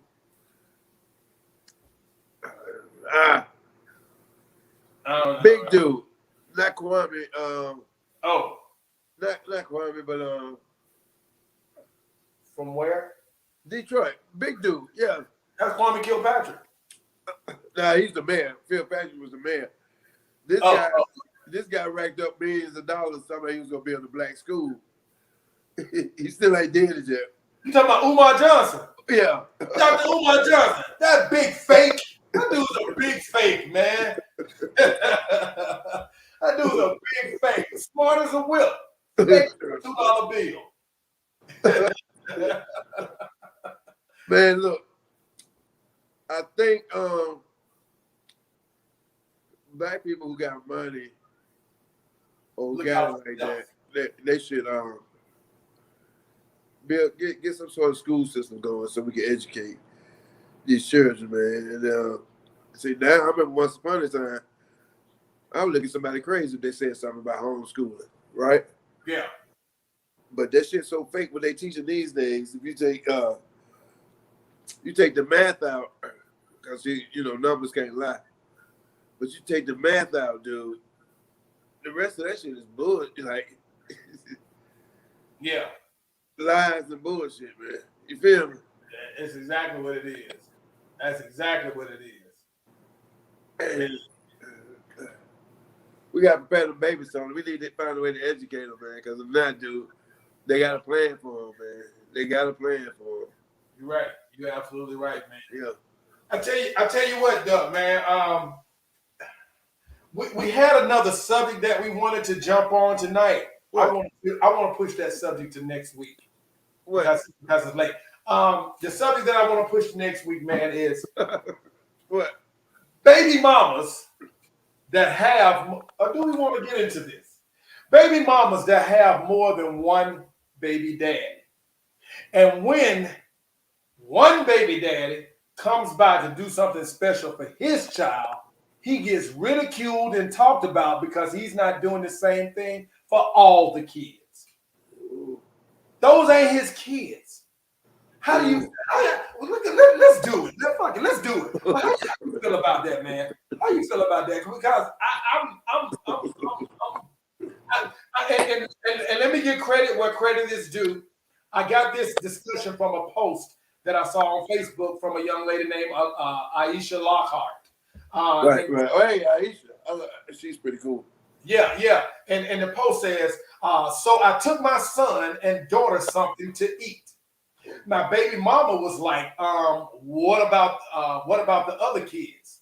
So I'm like, shit, call their dads. Am I wrong? So tell me, how is he? Is he wrong for this line of thinking? Because, is he wrong for this line of thinking? Because what I got into a deep conversation with a couple people on here, a couple of women on here, and the basis and what I was getting upset with was that the women who were arguing that he was wrong were adding stuff into the scenario to fit their situation. You know, their argument. Okay. Now this post says nothing about them being in a relationship. Post says nothing about being in a relationship, and so it says nothing about him and the mother. It doesn't address him and the mother. So women were like, "Well, he just doing that because he mad at her." And what? The post don't say nothing like that. The post don't say nothing. But if he gonna do for one, he got. If he gonna do for one, he gonna do for all, and he ain't gonna do for none. So you telling me, a father cannot do something special for his kids because you decided to have more than one baby daddy? Oh, God. And you decided to have a baby by somebody who ain't doing shit for their kids, but you got another guy who's taking care of his kids, giving giving his kids their all, but the mama won't let them do it because she don't want the other kids to be upset. Now I get it. If when that happens and the dad says no, then the other kids they'll probably cry. They'll probably get upset because they can't go, and that's gonna hurt the mother's feelings. Big time. Because her feelings are hurt. Because our feelings are hurt, she's gonna lash out and tell him he is petty. No, you petty. She's gonna lash out and tell him he is wrong. You need to take care of all these kids. Them ain't my kids. These my kids. These my kids. These boys. These mine. You got 4 more back there that ain't my kids. Why do I need to take care of them? What you think about this topic, though? Man, look. It's sad, but it really represents one of the many problems we suffer with. Broken homes in the Black community, right? Mm-hmm. And so first off, man, when I approach a chick and I see she got 2 or 3 kids on her, I'm assuming it's more than one baby daddy. Mm-hmm. That to me is a red flag. That alone is a red flag. I'm so strict on my checkoff list. I ain't got I'm the last brother who got any business. I got 5 kids. You know what I'm saying? Yeah. All over the place.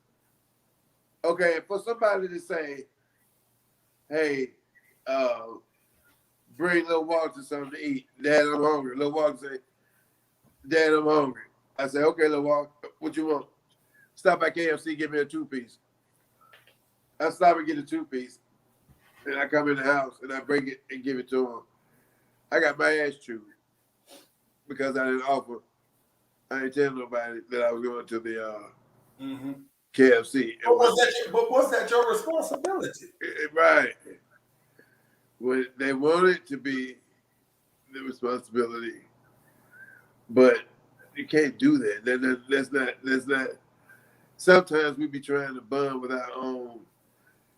First, let me solidify. Okay, so we know who MLL Breeze is. We're gonna hold it. She says not Aisha, it's Asia, pronounced like Asia.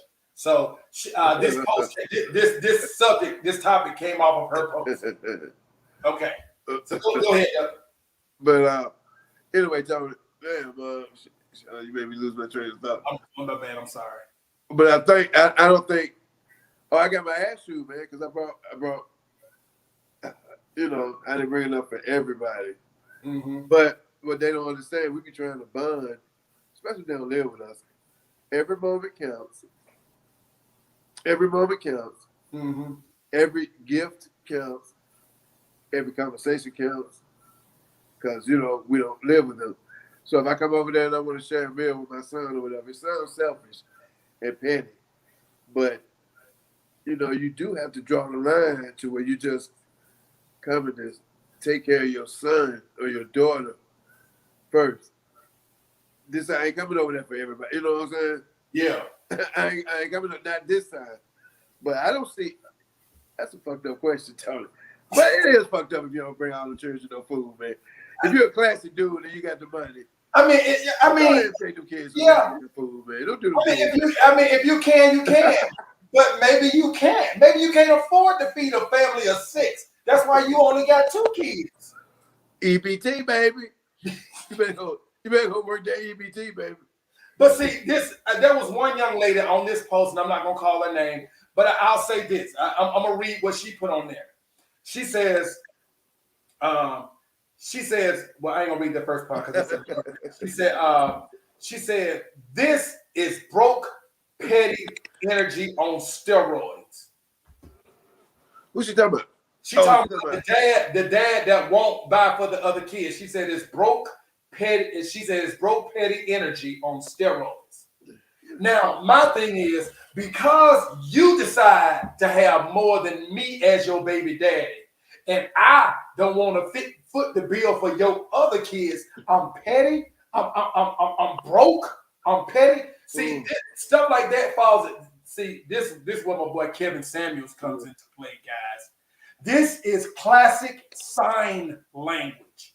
For those that don't know what sign language is, SIGN. That's shame, insult, guilt, and the need to be right. So, because she wants to be right in this situation, she wants to shame this dude. She wants to shame and insult this guy and guilt him into doing this. Is broke, petty. This is broke, petty energy on steroids. She got to embarrass this dude. She got to try to shame him because she's upset that he won't put her in a position where she can benefit off of him, off of her decisions. I'm starting to think, Tony.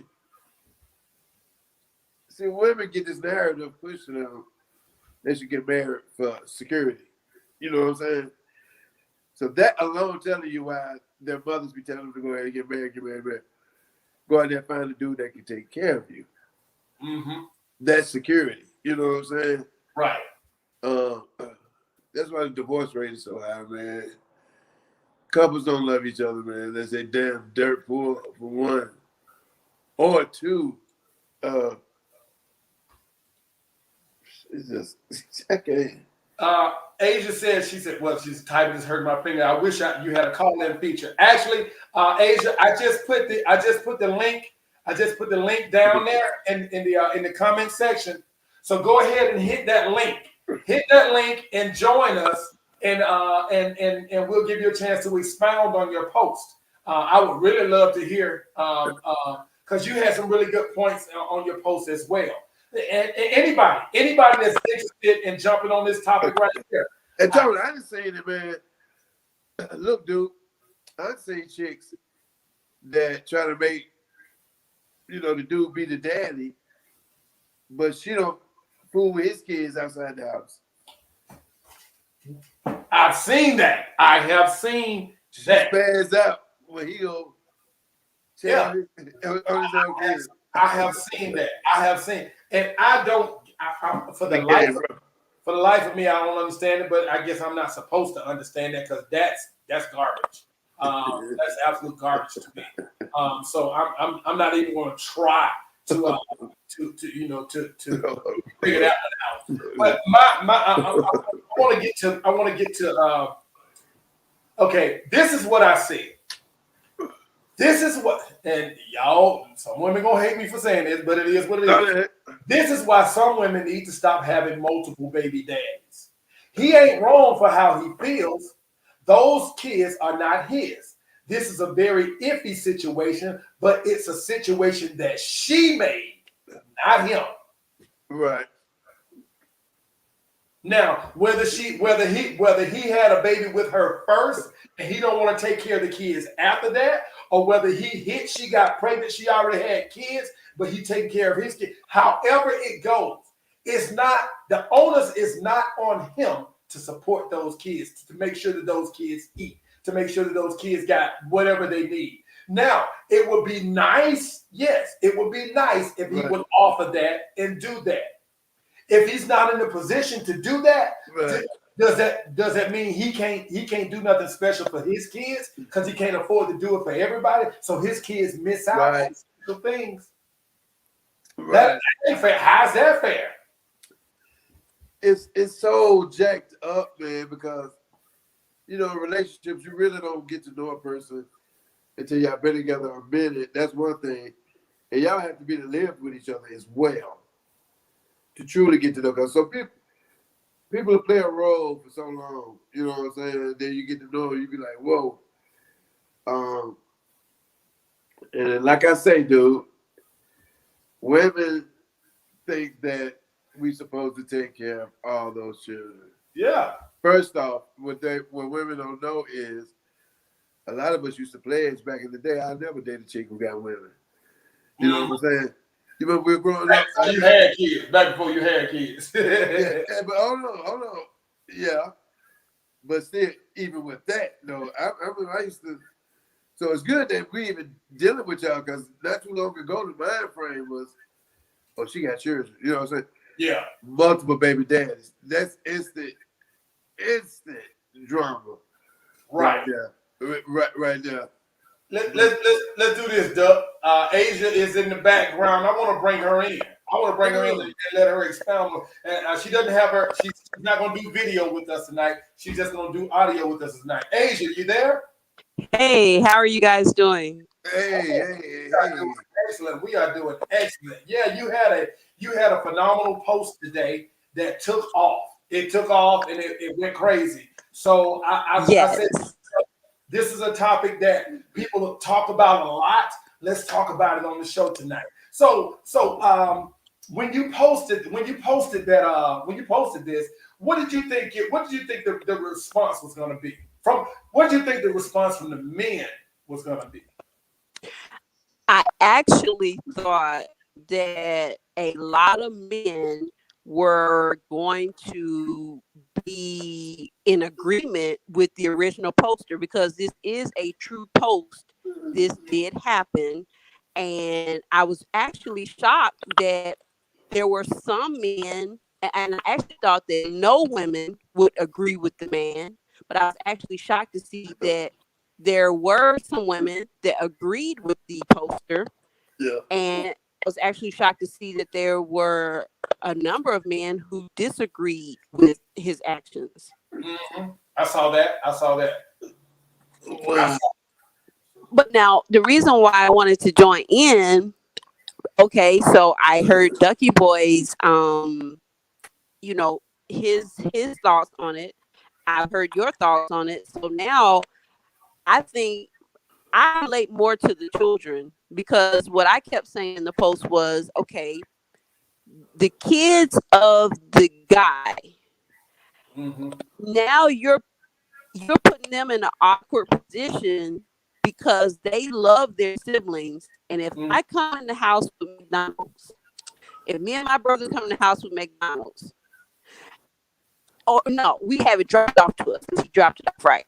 Our dad drops McDonald's off to me and my brother, and now we have, let's say, three other siblings sitting around that don't have McDonald's. Do you Right. not think that puts them in an awkward position with their siblings? Right. I do. However, whose fault is this? Whose fault is it that the situation is like that? It's not that dad's fault. So The basically, dad did not add extra kids into the house. The mother decided to have other kids with somebody else, and those kids are in the house. Yep. So I get it. I completely get that in the sense that you don't want to put a division in your kids. That puts division in your kids. That's But the right. dad is only doing. The dad is doing what he's supposed to do. He's supposed to take care of his kids. He's supposed to take care of his kids. Now, because there are other siblings in the household, Yeah. he can't afford to pay for them. He can't afford to buy for all of them. He can only afford to get a Happy Meal for his son and his daughter. Does that mean from now on until his kids are grown, they should never get anything special from their dad because the other kids' dads don't do nothing for them. So they should never feel special unless all the kids can feel special. Oh God. well, the thing about it, as you saw in the post, I stayed really neutral because I really wanted to post that just to see. I was very curious as to what the responses would be. But at the end of the day, I guess in my mind, he could have picked the kids up and took them for a Happy Meal or whatever to make them feel special. But I see both sides of it. So that was another thing that was torn with me. I learned some things as well through the post. Because what I like to do, just because I have my own opinion of something does not mean I can't learn from someone. I noticed that you kept saying that this is a situation created by the woman, and I kept pondering on that. And it's like, well, wait a minute. It just opened up a lot of thought process for me on how we view having kids with multiple men. So, and that's a whole nother topic. But I see what you're saying, but there's also a way of to be tactful as well. So, but I see. I agree with that. Especially with the being tactful and making sure that the kids don't feel any reluctance or being left out in this. That I get that. Yeah. So Me being the father of 2 kids in that house. Yeah. They got 4 other siblings in that house. There's 6 kids in that house. There's 4. So now I can't buy all of those kids food because we'll just make a situation. I ain't got paid yet. I got a little cash. My son and my daughter hit me up and say, "Daddy, we hungry." I'm gonna feed my kids. So what I'm gonna do is instead of just taking the food there, maybe I'll go and pick them up. But what happens when the other kids say, "I want to go. Can we go?" And then the dad is like, "Well, I still can't afford to pay for them." So Exactly. I will say you being the mother. So should you, as the mother, say, "Well, I know these are your kids, and you need to take care of your kids if you want to feed your kids. But if you can't feed all my kids, then they can't go with you." As a mother, I would not say that. Now, this is the thing. One of the posters, Mark said that actually was a situation that happened with him. And I'm not sure if I'm coming in choppy. I'm in Cancun right now. Yeah, it's a little choppy, but I can understand. Okay. I apologize. But Mark was saying he was in that situation where he had 2 children with a lady. And unfortunately, her other children's father got locked up and was in prison, and he has a 65-year sentence. And a lot of times when he would come to the house to get his kids, the other children would want to come, or they would want, him to do the same for them. And he would do that sometimes. And then sometimes he would say no. So it's really, your daddy. It's going to be up to the individual as to how they will handle that. But now I will say this. I did say on the post that if a man, as the mother, if a man tried to bring in 2 Happy Meals for the 2 children, once it crosses into the house and it's on my kitchen table, no, it's not going to the 2 children. If I have 5 kids in the household, them 2 Happy Meals being split up. We about to take some cups out. We gonna pour that stuff. We're gonna equal it out. I didn't buy those Happy Meals. I bought them Happy Meals for my kids to eat. I'm the father. Guess what? Buy those Happy Meals to feed everybody in the house. I came over there to feed my children. But guess what? How you gonna distribute something that I bought for my child? You know why? Love to everybody. Because as the mother of the house, I'm not going to have the children at odds. Oh no! Oh, this Happy Meal. That's what education come in there. That's when you sit them down. See, that's the thing. We be scared to teach. They say your daddy ain't shit. So they daddy take care of them. Your daddy in jail. He ain't shit. So when they daddy can do some stuff for y'all, he'll do it for y'all. But he can't do for y'all like he does for these 2 because these are his kids. Man, listen.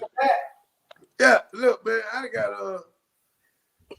done got talked crazy too because of mine, and somebody felt like I was supposed to get when I come pick mine up. I was supposed to come get the other two. Right. You feel me? Like, you know what I'm saying? Like, why? Why do you feel I'm obligated? Why are you trying to make me feel bad about leaving them? You know what I'm saying? That's not my responsibility. Now, as a man, there's nothing wrong with sharing and taking care of the little kids because I ain't beefing with the little kids. But it's not about beefing with the little kids right now. It's about the fact that I may have wanted to share an intimate moment or anything. This is for my child. Why my son got to sit down if he got 10 chicken nuggets? He got to sit at the table, dump them all on the wrapper, put 3 fries, 2 nuggets right here, 3 fries, 2 nuggets. You know, ain't nobody gonna get full. You know what's gonna happen after that, though? You know what's gonna happen after that? They're gonna call you right back and be like, "Dad, I'm still home." Yeah, that's crazy. And that's not the father's fault. And he shouldn't be blamed for that or shamed for that. You know, like one person was saying, he shouldn't be blamed or shamed because she decided to have other kids, especially if you were like, if you're the father of the oldest kids. Especially if you're like the father of the oldest 2 kids, and she decided to have 4 other kids after that. Now you come in, and now she expects you to take care of all 6. You know, so is it so? What you gonna say? Yeah, he's expected to take care of all 6. So he's not allowed to keep friction out. Can it be explained that, well, you know that this is their dad and their dad is coming to pick them up? I'll take you guys to go and do something else, but their dad is coming to pick them up. And they go out with their dad and do whatever. And when they come back, then they just join the fray with their siblings. And they might be upset that they might be a little jealous that they got to go with their dad, but they won't be upset that they ate and they didn't get to eat because they weren't there to see that and they won't even know about it. So why would I agree with that. I agree with that. So I wouldn't agree with the mother telling the father, well, no, if you can't take them all, you can't take none. If you can't take them all. That's my thing, though. That's my thing. Why is that an option? You know what I'm saying? Like, why is that an option? That is so crazy. That is so crazy. It doesn't have to be an option because he has no obligation to the other children. I do agree with that. Yeah. But like one of the other posters said, he said, well, that could be solved simply. If the other 2 children come in the house with some food, then the other kids have the right to take it. So one of the posters said that basically the other kids have the right to kind of come and start like taking the food from your 2 children. So if you want your 2 children, then I got a real problem. Then if my child called me and say, well, you know the food you gave me, well, mama took it and gave it to everybody, and I ain't even get to eat none. Now I'm mad, and you gonna be mad at me because I'm coming up there. You gonna have to call the police, but they'll be late getting there because I'm grabbing my kids and I'm leaving. You're not gonna so wait a minute. You're upset if the mother distributes the food out, or you're upset with if she doesn't distribute the food out and the other kids just are bullying your 2 children and getting some of the food. Which one now? I'm mad about the bullying. Well, I'll knock a child out for fucking with my child.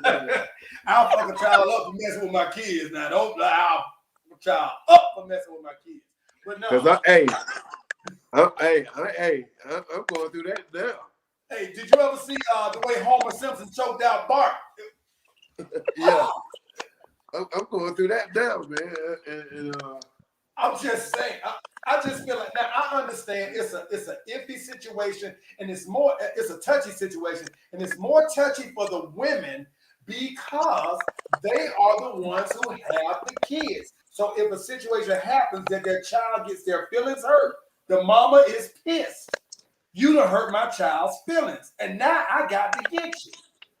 But it ain't his fault because he's doing what he's doing exactly what he's supposed to do. And taking care of his kids. Right. But because she decided to do something else, and that's why I think I mean, God bless all the kids. God bless all the kids. All the children are lovely. The children are the future. Teach them well and let them lead the way. I'm just saying. I'm just saying that to me, my children are special. My children should not be treated like the masses in my mind. In my mind, my children should be treated special. And if it takes me to do that, then I'm going to do that. And anybody who tries to impede me showing special favor to my kids don't have a problem out of me. It should be obligatory, or I shouldn't have to. I shouldn't have to do that. You know what I mean? Like, dude, I was in a situation at one time. I ain't gonna say no names, but it's 3 kids involved by 3 different guys. by 3 different guys. Oh, no, I don't know this one. You know, you don't know this one, but hey, I don't know this one. from a galaxy far, far away. Hey, listen, this was a green alien chick. Is this a Mississippi story? Yeah, no. Boy, you stupid. But listen, how about this? How about this though? Eventually, I was told over the years how the financial system works in that house where the 3 kids and the baby mama stay in. It all goes into one pot. Whatever I bring over there or said, that goes to a pot. It don't go directly to my seed. It goes to the pot. Whatever the Derrick Jr. get over here, it goes to the pot. I'm like, hey, you know what I'm saying? I see Lady Royale in the background. I don't mind adding a 4th face up in this mug real quick. Lady Royale, you there? Yeah, I'm here. Can you hear me? Oh, there we go. Yeah, I hear you loud and clear. Hey, Lady Royale. Hey, Ducky. How you doing? Hey, Asia. Hey, up, how you girl? doing? I'm well, thank you. Lady Royale, what's your input? What are your thoughts about this topic? So I'm listening to everything, and of course, you know, men are from Mars and women are from Venus.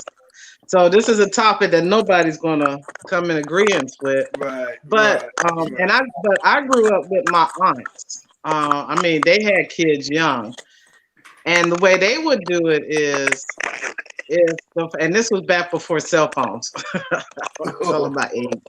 Right. So what they would do is when the father came to visit, you know, that particular child or whatever, their children, and he had food, she would split up the food with the kids, but she would give him money to go back to the store and get some more. So the kids understood, and you know, they understood that he's not their father. But he would the relationship, the mom always made sure that even though, you know, you got sibling fightings and stuff like that, but when it came to the fathers, the mom always made sure that there was no animosity between the siblings as far as the fathers go. So that's what they would do. I don't if they're not in a relationship, first of all, before a man lay down with a woman, he need to have a hat on. And before a woman lay down with the man, she need to make sure he got a hat on. And then they wouldn't have this problem. That's 1. 2, I don't think that if they're not in a relationship, I don't agree that that father should be responsible for bringing food for all the kids. That's not fair to him. What I do think is, in today's world, we do have cell phones. So the father got a call to let the mother know he's on his way anyway, and he's going to tell her he's bringing something. So why can't she cash app him money to buy food for the other kids? That way, when he walk in the house, he got food for everybody.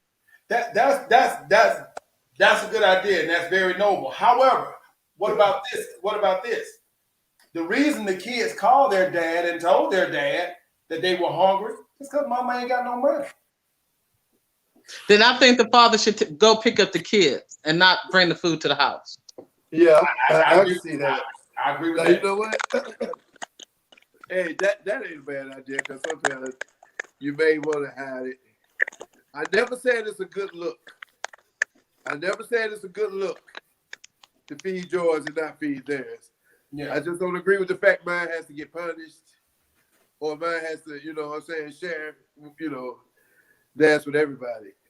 Well, when you bring the food into the house, it don't matter what you feel or what you think, because you brought the food in the house. Even though in your mind you bringing the food for your kids, the mom still have to keep peace in the house with all the kids.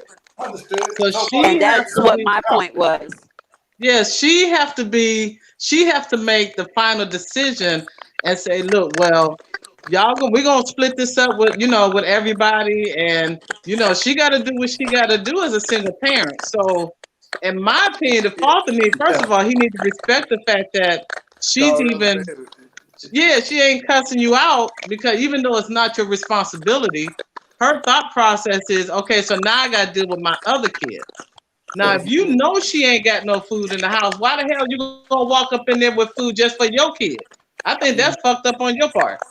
Right. My kids are hungry. But you know what though? Yeah, but all the kids are hungry. It's not the kids. No, it's not your problem. You're right, but it's not the kids' fault. It's not. It's the mother's fault. So $5. It's the mother's fault. Right. So don't put the kids. They take care of it. But you are putting the kids in that situation. Just like you guys just got through saying that some women, when they get mad at the father, they use the kids, right? Right. Okay. You're doing the same thing. It's not my responsibility, and you're right. But if you know she ain't got food in the house, that's not using the kids. That's just claiming your own kids. Yeah. You know. Yeah, but you're still using that situation like they're not my kids.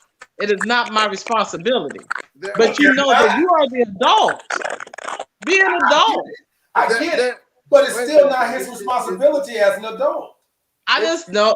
It's some things that we're missing. First off, we need to talk about how often does this situation happen.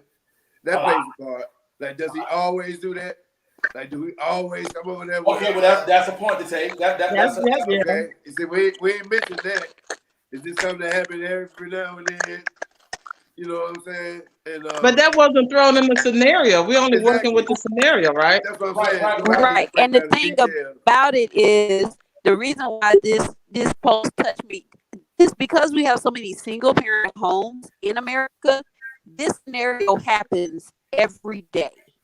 Yeah. So I wanted to see how the majority of my Facebook friends feel about this scenario. Were someone, because, okay, let's flip it. I know adult people that were put in this scenario back in the 60s and 70s. They're adults now, and they have told me how they felt when their siblings' father would come around and do just for them, and how they felt about it even as an adult, and how it even has formed, whether or not they have a true friendship or relationship with their sisters and brothers. So this is a very important topic, you know. But you've been flip-flopping this whole topic. Yeah, I agree. The whole topic. Because at first you said it was who been out your mouth. Me? You. Yes. Hey, you've been flip-flopping, Tony. Listen, I mean, no, Doug. I mean, not Tony. Who been flip-flopping? Me or Tony? I've been flip-flopping. You. I've been pretty steadfast on my position. Yeah, that's because you're a mean guy, Tony. You're a mean guy. I'm not mean. I'm just all about my kids.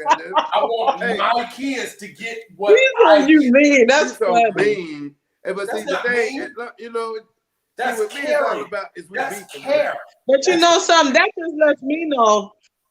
Yeah, mean. But I think also it depends on the type of relationship that the mother and that father has. That's true.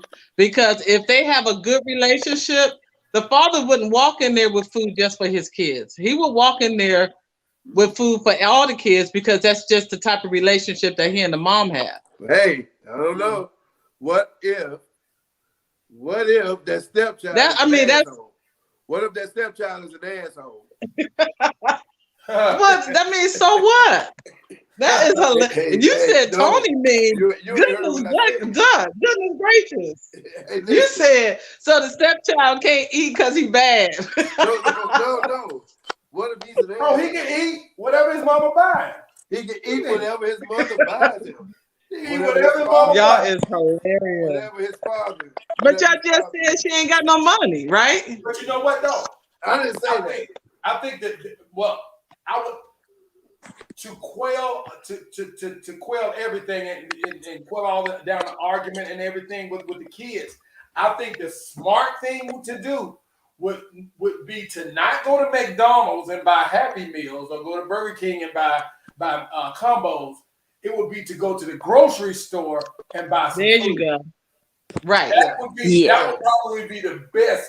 You can get a pack of hamburgers and hot dogs and be happy. They'd be happy. Everybody eating. Because if you can get 2 Happy Meals, you got at least $8, $9. $8, $9 Exactly. can buy you a good meal at the grocery store. Yes. Exactly. That's But- spaghetti. That's spaghetti. I agree with that. That's whatever. Those hamburgers do not have the same appeal as the Happy Meal, dude.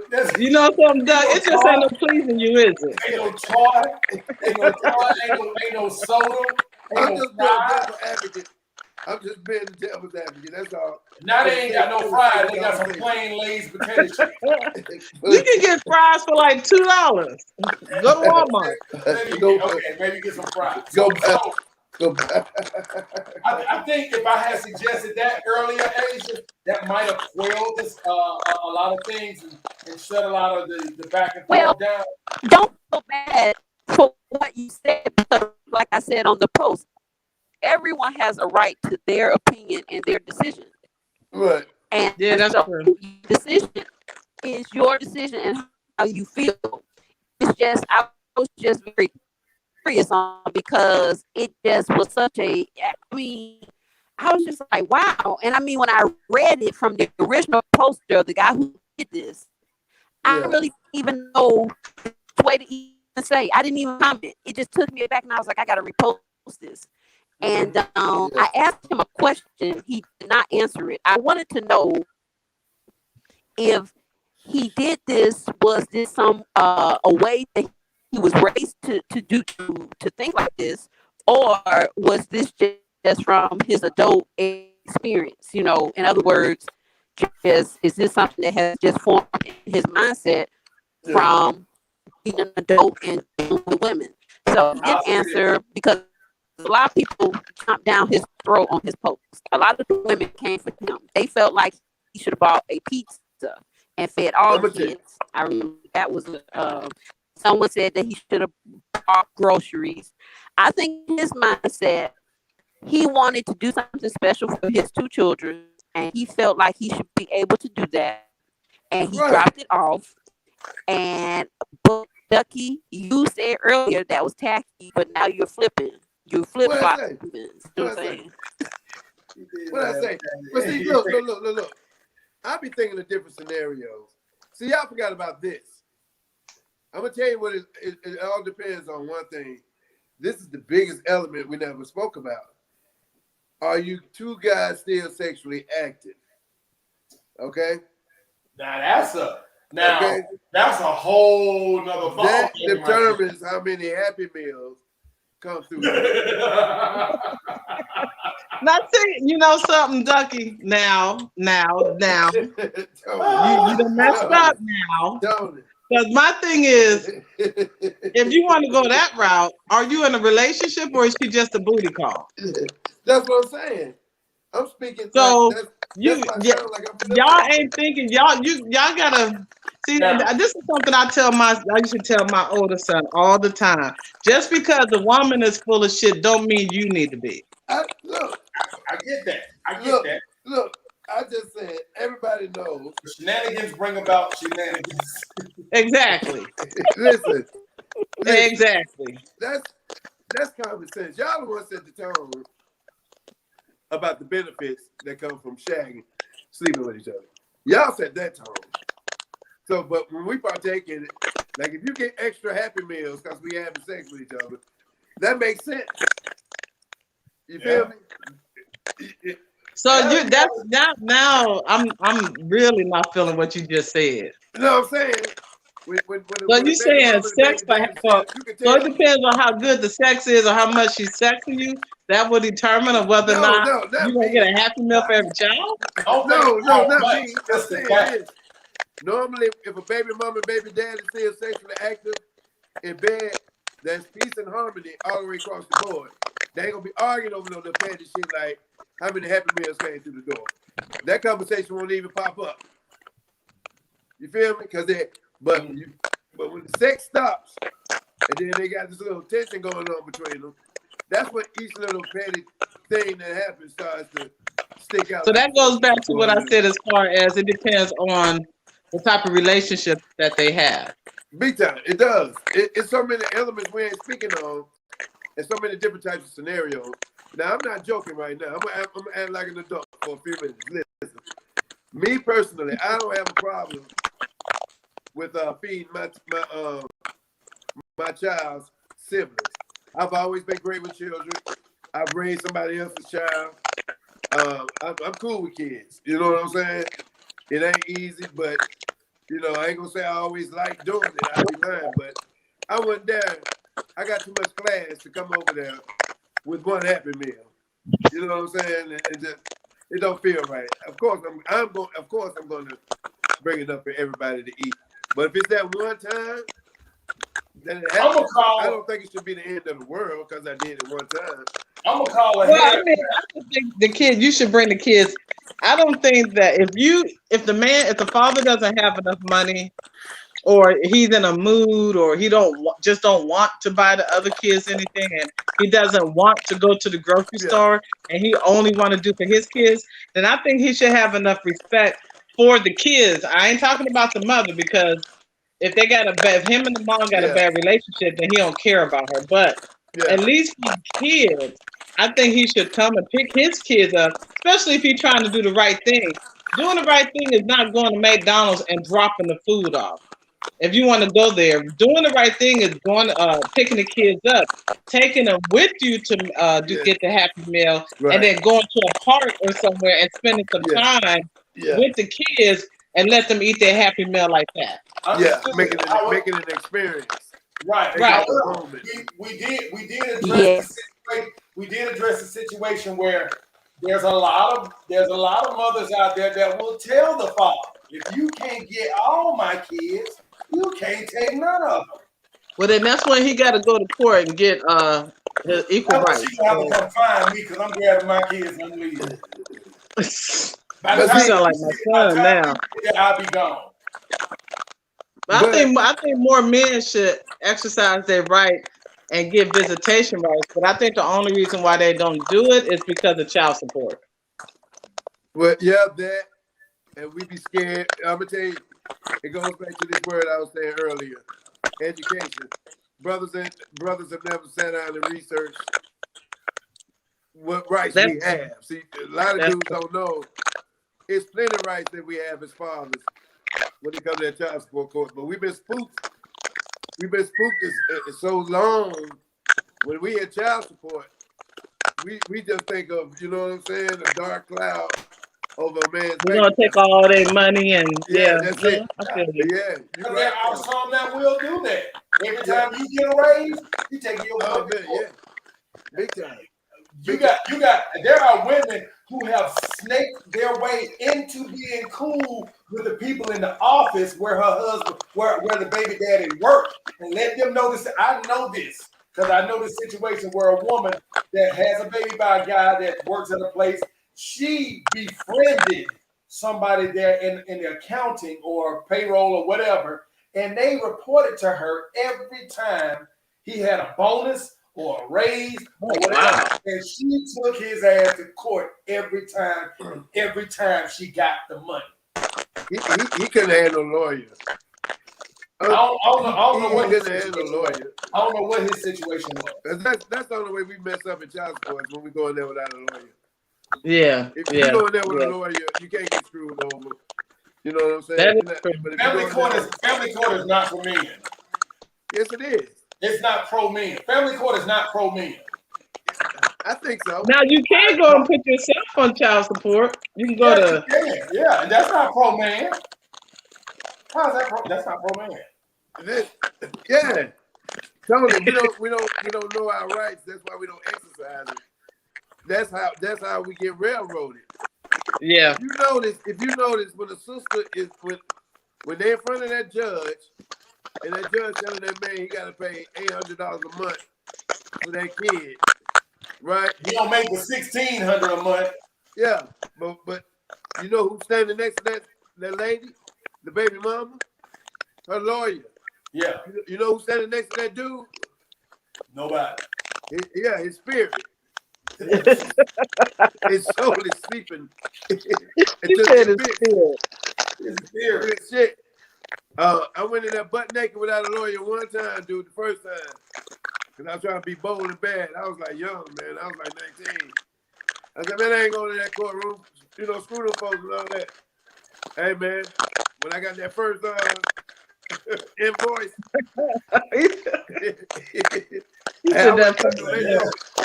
I went knock on their door at family court. They ain't got no door. Hey, y'all, something wrong. Something wrong. You know what? Something that you said when she's in court, who's next to her? Her lawyer.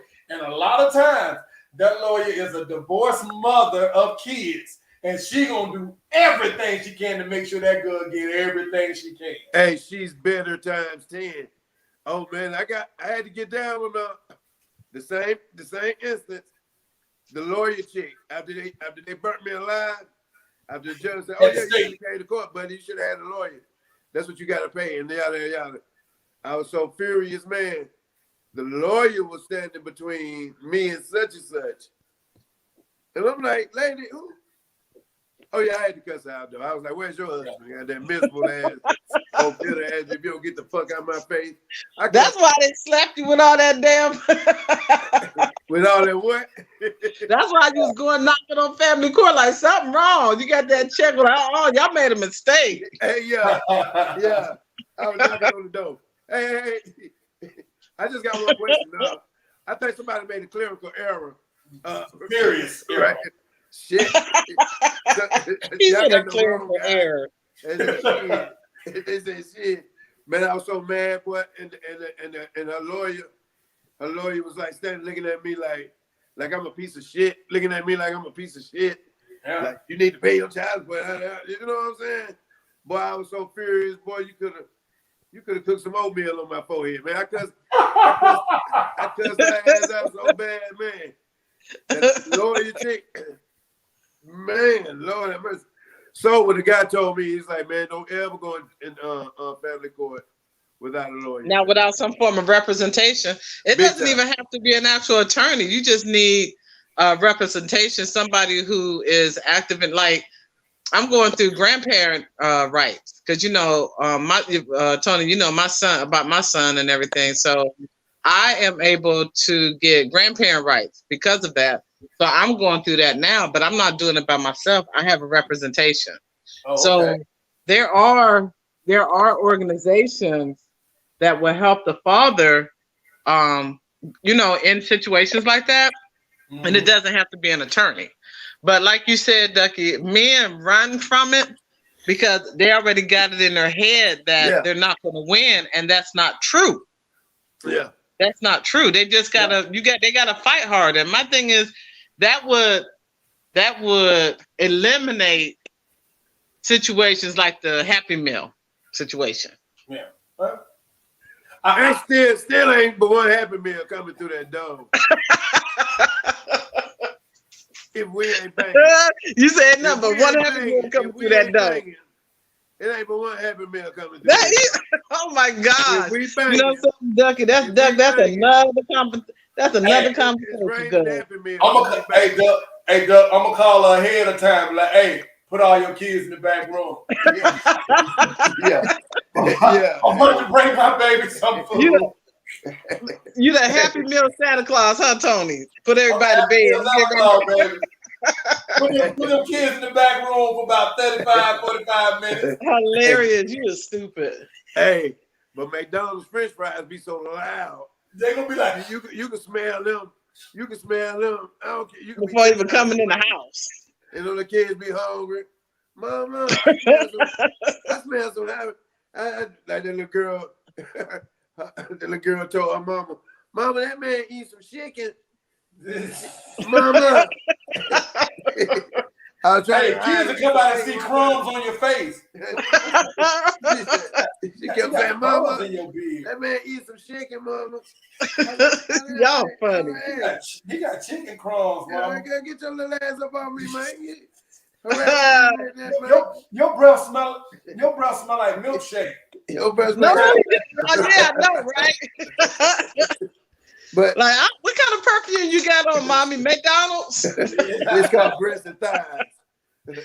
Oh, hey, y'all! I got some good news. But I think the kids should be, left alone. It's sad that kids get tossed in that war between the parents. I know. All too often. And that Too often and too easy. Yeah. And that should be scarring them kids, man. That's why a lot of these kids be psychologically damaged. And it seems like it's an end thing now to have babies because thank you. Every time they got more and more people having babies. I'm proud of it. Listen, they said screw the family thing. Like, yeah, it's like they have an agenda to have a baby. Yeah, yeah. Like, okay, I graduate this year. I'm gonna have my baby probably next June. I'm gonna wait till about next June, the next December. Then I gonna get that out the way. Shoot, that's why I say they trying to kill the black population. Black population is like roaches. They don't go away. They keep going. Yeah. We just stop when the lights come on. Yeah. That's why they're trying to. That's why they're trying to not ban abortion. See, the white folks dying off. The white folks dying off. Yeah. They like to say my sisters always get abortions, but that's a lie. White women. White women get abortions. Yeah. She went upstate. Yeah. We're gonna send her away for a while. She's going to summer camp. Going to visit her grandma up in Canada. She's doing a semester at boarding school. The sisters ain't playing that shit. Nah. You better get ready. Y'all want to hear something? You better get ready about another Happy Meal. What's up, lady? So, and I'm still working on it, but I'm working to launch our mobile app December 1st, where people will be able to watch Mansplainin on the mobile app as well. Oh, wow. Yeah. I like that. Oh, wow. So that's what I'm working on. The only thing I'm trying to figure out now is how to get the chat where they can chat. Because the link is different when it goes into the mobile app. But just so you guys know, Tony, if you send me the link, and I want to see if I can do it that way. Because right now I have your YouTube, and I'll still keep it. I have your YouTube link in the mobile app. That's not Anchor, is it? No, I have the actual YouTube. Okay. You talking about the mobile app? The mobile app. It's not Anchor. No, mobile app is. Anchor is just for podcasting. This is an actual mobile app. Oh, okay. For the radio station. Okay. They can listen to the radio. There's blogs on there. They can take pictures. They can visit their Instagram. It's an actual mobile app. Okay. That's what's up. Yeah. That's a good thing. Advertise on there, everything. I can put their music videos on here. Really? If they want to do ads on here, they can do ads. I like that. Okay. Well, I'm looking forward to that, Dan. Yeah. I'm looking forward to that so we can spread this word. I know, right? You get more. And then also, what I like about it is by putting your link in there, they can watch the show through their mobile app, or they can watch it on their computer. But when they click on that link, it adds more watch to your YouTube channel. Oh, because it's your direct link. Every time they click the link, that counts as a view. Right. Oh. Yeah. I get you a Happy Meal. Actual YouTube link. Okay. Shit, you good for a Happy Meal. I'm gonna have no problem getting you. Now, people like you, Duckie is funny. We gonna get the goddamn quarter pounder. Fuck it. That's what I'll get ready to say. To get the Happy Meal, give me a quarter pounder. Quarter pounder with cheese, baby. Quarter pounder with cheese. Hey y'all, it is presently 1:01 a.m. on the East Coast, you all. And what we are going to do here, I think we've compensated for the time where we were off air. I don't know if you were on then, Lady Royale. No, I came on late. Yeah, we had some. I came in at 11. Yeah, I had some Wi-Fi problems. My internet went down for about 10 minutes at the beginning of the broadcast. So, okay. Yeah, so there's like a spot in there where I'm probably just a frozen picture for about 10 minutes until my internet kicked back in. So okay, like now you're frozen now. I'm frozen right now. Yeah, I hear your voice. Okay, see, I'm frozen right now. See, I don't know, my internet's acting up today. So with that being said, this show, I'm gonna send this show to you, but I'm gonna try to edit it so I can cut that block out of there, so it won't be on there when I send it to you. So, but with that being said, Sister Lady Royale, we're gonna get ready to get up out of here. Yes, Miss Royale. Pleasure talking to you. Awesome. Pleasure. I be enjoying you guys y'all show. Y'all be having some crazy stuff on here. Listen, we ain't even got listen. You want to hear something funny, Lady Royale? Yeah. We ain't even got deep yet, baby. It's still tame. Babe, look, we some good guys. You know, we try not to cross that. We cross the line privately all the time, but we try not. Yeah, this try to toe the line. We'll cross. Hold it. If this the line, come out toes. Y'all need to. And look, y'all, it's called mansplaining. Cross the line. Cross the line. Get some folks upset. Yeah. Hell. Damn, you get more topics that way. Throw a topic on the Facebook and be like, look, this is what we talking about tonight. Right. What y'all got to say about that? Hey, Miss Royale. Huh? That's confirmation for me. You the second sister who mentioned that to me, who mentioned that to us. I'm gonna tell that. You remember when I told you? My old lady said, her sister said, y'all gotta offend some people, you know, with the truth though. Yeah, with the truth. Yeah, with the truth. Yeah, with the truth. Don't be polite about it. I think that's what I did tonight with, some of that baby mama stuff. Oh yeah, you definitely did. It's not that I try to offend. It's just that I just try to speak what I feel like is true, and you not gonna. Man, get them kids a Happy Meal and quit tripping. Talking about you ain't a goddamn Happy Meal, man.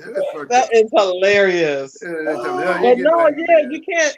The thing about having a talk show is you can't be polite. You just got to keep it real. Yeah, that's the whole premise. And we want to keep it real. I try to keep it clean. Try to. Why? It's YouTube. True, it's YouTube. I know, right? And who you trying to keep it clean for? That's what I want to know. Who you trying to keep it clean for? It's not. Well, you know what? It's not that I make a conscious effort to make it clean. I think that's just me. I will cross the line. I can cross the line, but I don't live across the line.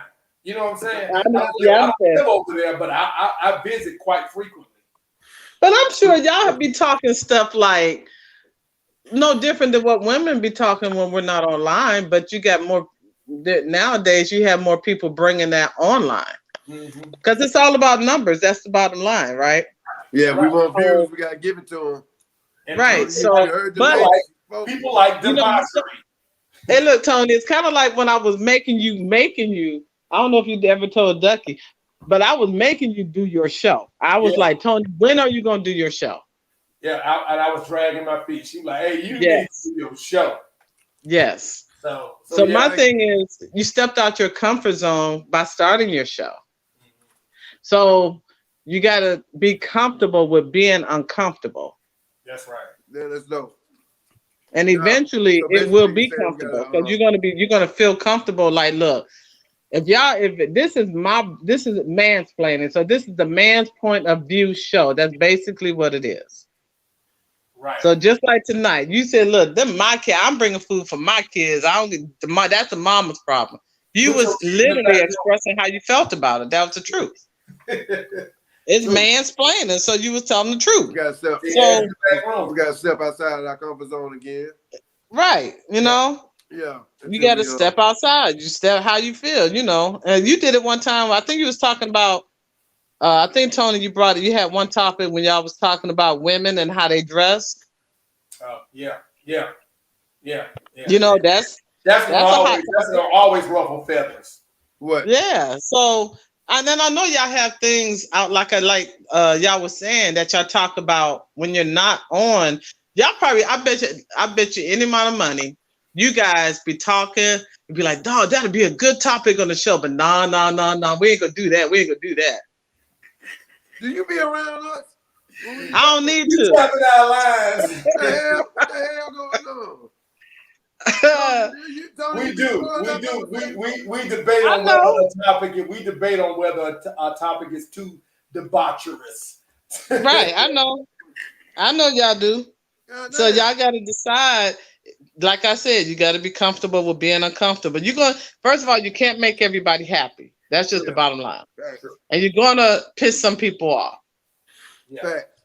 But guess what? They'll get over it. They're gonna wake up tomorrow, sun's gonna be shining, or it's gonna be raining. Either way, the Lord bless them. They're gonna wake up tomorrow and go about their business. And they're gonna log on again to see what else you got to say. Exactly. You know what I'm saying? So don't just like I said, be comfortable with being uncomfortable. So y'all, this is my boss, y'all. This is my boss. This is my boss at the radio station, you guys. So she done told me to cut loose on y'all motherfuckers. Yeah, cut loose. I want to hear it. Cut loose. So yeah, we're gonna cut loose. We're gonna start cutting loose a little bit more. And stop. Maybe step outside the cage a little bit. Yeah. We in the cage. We won't scare y'all right now because we in the cage. We come out there. We in the cage. We gonna scare you. And I need a drop too, Tony. So I know Duckie, you in Alabama, right? Yeah. So I need a drop, but I need it to be done in the studio. I can come to Atlanta. Oh, okay. So just let me know, because you can go. I'm gonna have y'all come in the studio and do a drop for the radio station for Mansplainin. Okay. And then it's gonna go everywhere. I'm gonna attach it to the logo. I'll send Tony a copy of it. That way y'all can post it for promotion and marketing purposes. Listen. Okay. Just let Tony know, and he'll get with me. Part of the plan, Miss Royale, was if I have to come, this is the beauty of it. I will jump in my car and come to Atlanta, even if it's just for a couple of hours. Handle that business and turn around and come right back home. I'm ready to work, man. I'm ready to put this out there. Me and Tony got some ideas, Miss Royale, that oh gosh. Yeah. We have to discuss that behind closed doors. But yeah, y'all definitely well, Tony, you just let me know. Y'all talking, you let me know so I can go ahead and set that up. It's not hard for me to set it up at all. Right. So just let me know. I think the only day that's not good is Monday. I think Monday, and well, some days is good during the day. So actually, just let me know when. Okay. Yeah, give me a couple of days and time, and we'll have you come in. Y'all do y'all drop, and then we can talk. Cause I want y'all to see the studio too, and the radio station has 4 studios now. Whoa, really? Yep. The main one is the one in Buckhead. Yeah. And then we have one in Riverdale, one here in Ellenwood. You know about that one, Tony. Uh-huh. So Riverdale, Ellenwood, College Park, and Buckhead. Oh, fuck. Wow. You've been working, Lady Royale. You've been working. Yes, I ain't done. I said by the end of this year, there's some things that I got to get going. And the mobile app, that will be taken care of next month. Hopefully, at least Google Play will definitely be done. Apple I think takes longer, but they'll both be available on the app, Google Play, and the App Store. We have picked up 3 studios, so if y'all want to do in-studio interviews, y'all let me know. I'll set that up. I'm working on a Roku channel for the radio station, so we got a lot of stuff. Got a lot of stuff going on. Y'all hear that? A lot of work. Well, count me in. I'm Tony's sidekick. Coming in full force, baby. That's what I'm talking about. Yeah. That's what I'm talking about. Yeah. We got more we got more shows too. So, hey, we moving up. That's what's up. That's what's up. That's what's up. Yeah. We looking. I for one will be looking forward to that. I know Duck gonna be looking forward to that. Big time. So we on that. We really want to. Well, I just wanted to give y'all the update. I'm glad that I came on. I'm gonna go ahead and jump off and let you guys sign off. It was dope. I enjoyed it, and I will see y'all next time. Yes, you will. My Miss Royale, you're so sweet. You like a mystery. You don't have a face. I know, right? But the words you said tonight were so powerful, and it's like Charlie's Angel. You know, they never saw the dude. You know, they never saw. Y'all my angels. I'm Charlie, right? I'm Charlene. Charlie. Look, I'm Charlene, and y'all my angels. Yeah, Charlie. Y'all have a good. You have a good night. We'll talk. Okay. All right. Hey, Fred, told them. Yeah. Man, look, I ain't buying no goddamn everybody no Happy Meal. I get mine Happy Meal. Daddy, where they daddy? Go get your daddy. Call your daddy. Tell your daddy about your Happy Meal. Where your daddy at? Nigga, call your lame Hey, daddy. hey, now, I don't know where I'm gonna be, but I know where your dad at. Collar County. Collar County. You can talk to your dad. Let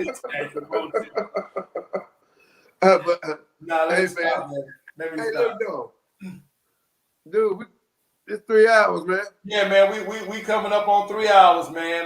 Minus 10 minutes. We coming up on 3 hours minus 10 minutes, man. So it's been good tonight, man. It's been good. It went way longer than we thought, but it was good. It was still good. So hey man, we're gonna get ready to shut this thing down, bro. And like Tina said, like Lady Royale said, we're gonna get together and get in the studio, do a couple of drops. And also actually we'll probably try to schedule it so when you come, we can do an interview interview on that same day. So we'll try to see if we can knock out 2 birds with 1 stone. Yeah, because I told you, dude, we got in 2022 running. Like, I really think we ain't gonna be working. It ain't gonna be evident we working until I start coming to Atlanta 3 or 4 times a week, and you coming to Birmingham. Mm-hmm. You know what I'm saying? We both doing this. Right. That's what I know we working, man, and we got plenty to do. And I would love to hear 2022 running. You know what I'm saying? Oh, Tyrone still hanging with us, man. I appreciate you, bro. You still hanging with us. Tyrone?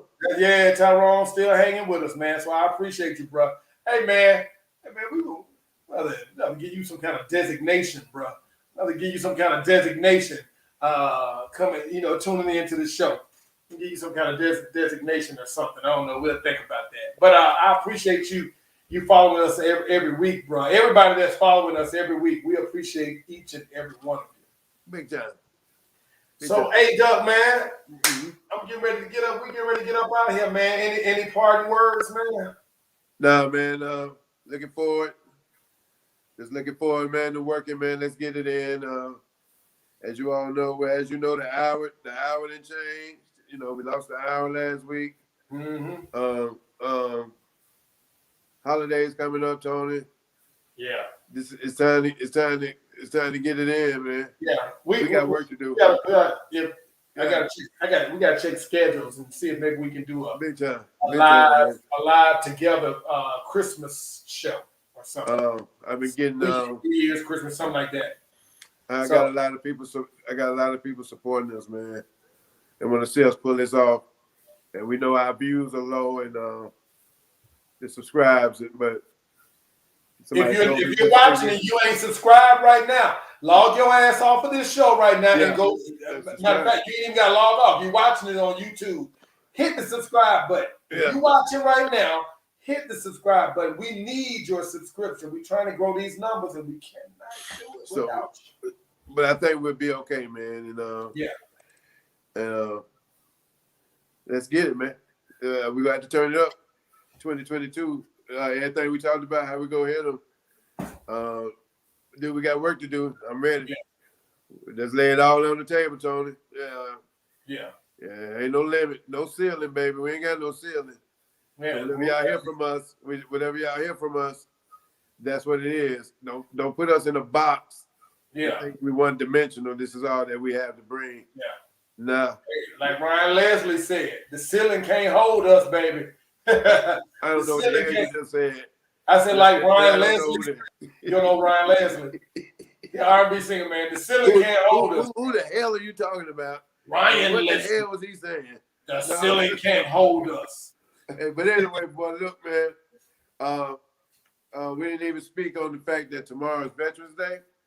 Oh yeah, we didn't. Yeah, We ain't speak on that, man. Matter of fact, it's already Veterans Day, man. Happy Veterans Day to you, bro. I would say the same to you, but you was in the Army, and it's sort of like being a veteran. You a fish, boy. I'm a soldier. You a fish. I'm a soldier. You a fish. A squid. You a squid boy. I'm a whole squid. Squid playing them squid games. a whole squid. Speaking of which, did you see that, man? Yeah, man. Squid Games was a trip. Man, look. Call me when we get off the show. Peace out, everybody. This Duckie Boy from Birmingham. Birmingham Transparent, my show. It's coming when it's coming. But when it comes, y'all gonna love it. Peace out. Yeah. Hey, peace out, brother. Love you, man. Love you more, dude. Talk to you in a second. All right. Peace. Hey, y'all. Hey, I really appreciate you guys that hung in there with us. We get ready to get up out of here. I appreciate Lady Royale, and I appreciate Asia for coming in and talking to us. That was great conversation, ladies. Hopefully we can do it again. And hopefully we can do it with more people, other people as well. So please do not hesitate when we do the show. I'll throw the link in there. Don't hesitate to hit that link because you want to join the show. And just know that once you hit that link and you do everything and you're backstage, I see you. I might not bring you up as soon as you go in there, but I see you in there. As soon as it says you're in the studio, I know that you're in there, and I'll bring you on as soon as I can. We might be in the middle of a conversation, and I don't want to break that conversation to say, hey, let me add somebody. So I want to try to add you toward the end of whatever we're talking, well, not what we're talking about, but whatever somebody is saying at that time, because you might want to come in and talk about that same subject. All right, y'all. We get ready to get up out of here. It is 1:18 a.m., 11/11. Happy Veterans Day to all of our service members, active, retired, and whatever prior service, whatever it is. We just want to salute you guys. Happy Veterans Day to you. And I'm going to close out with my thing. You know what we say. Happy Veterans Day, Lady Royale. You are a soldier as well. So I want you guys to always remember that there is no renewing without reconciliation. There's no reconciliation without redemption. There is no redemption without recognition. And there's no recognition without being real. Always be real. This Tonyjem. This is Mansplainin. I'll see you guys next week. In the words of my grandfather, the Reverend Fred Jemison Sr., go and be great. We'll catch you next week. If the music wouldn't play. My music ain't gonna play. See how they do my music? See, I'm trying to close out the show on a good note. And that's another reason why I need to be in the studio for real, because this little stuff right here, you can't count on it. But we get ready to get out. Mansplainin. How are you making mansplain? Mansplaining.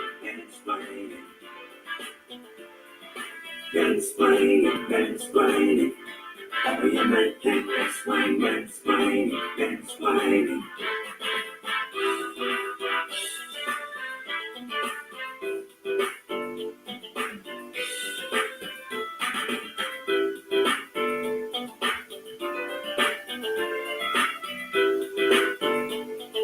I'm out of here, you guys. Have a good morning.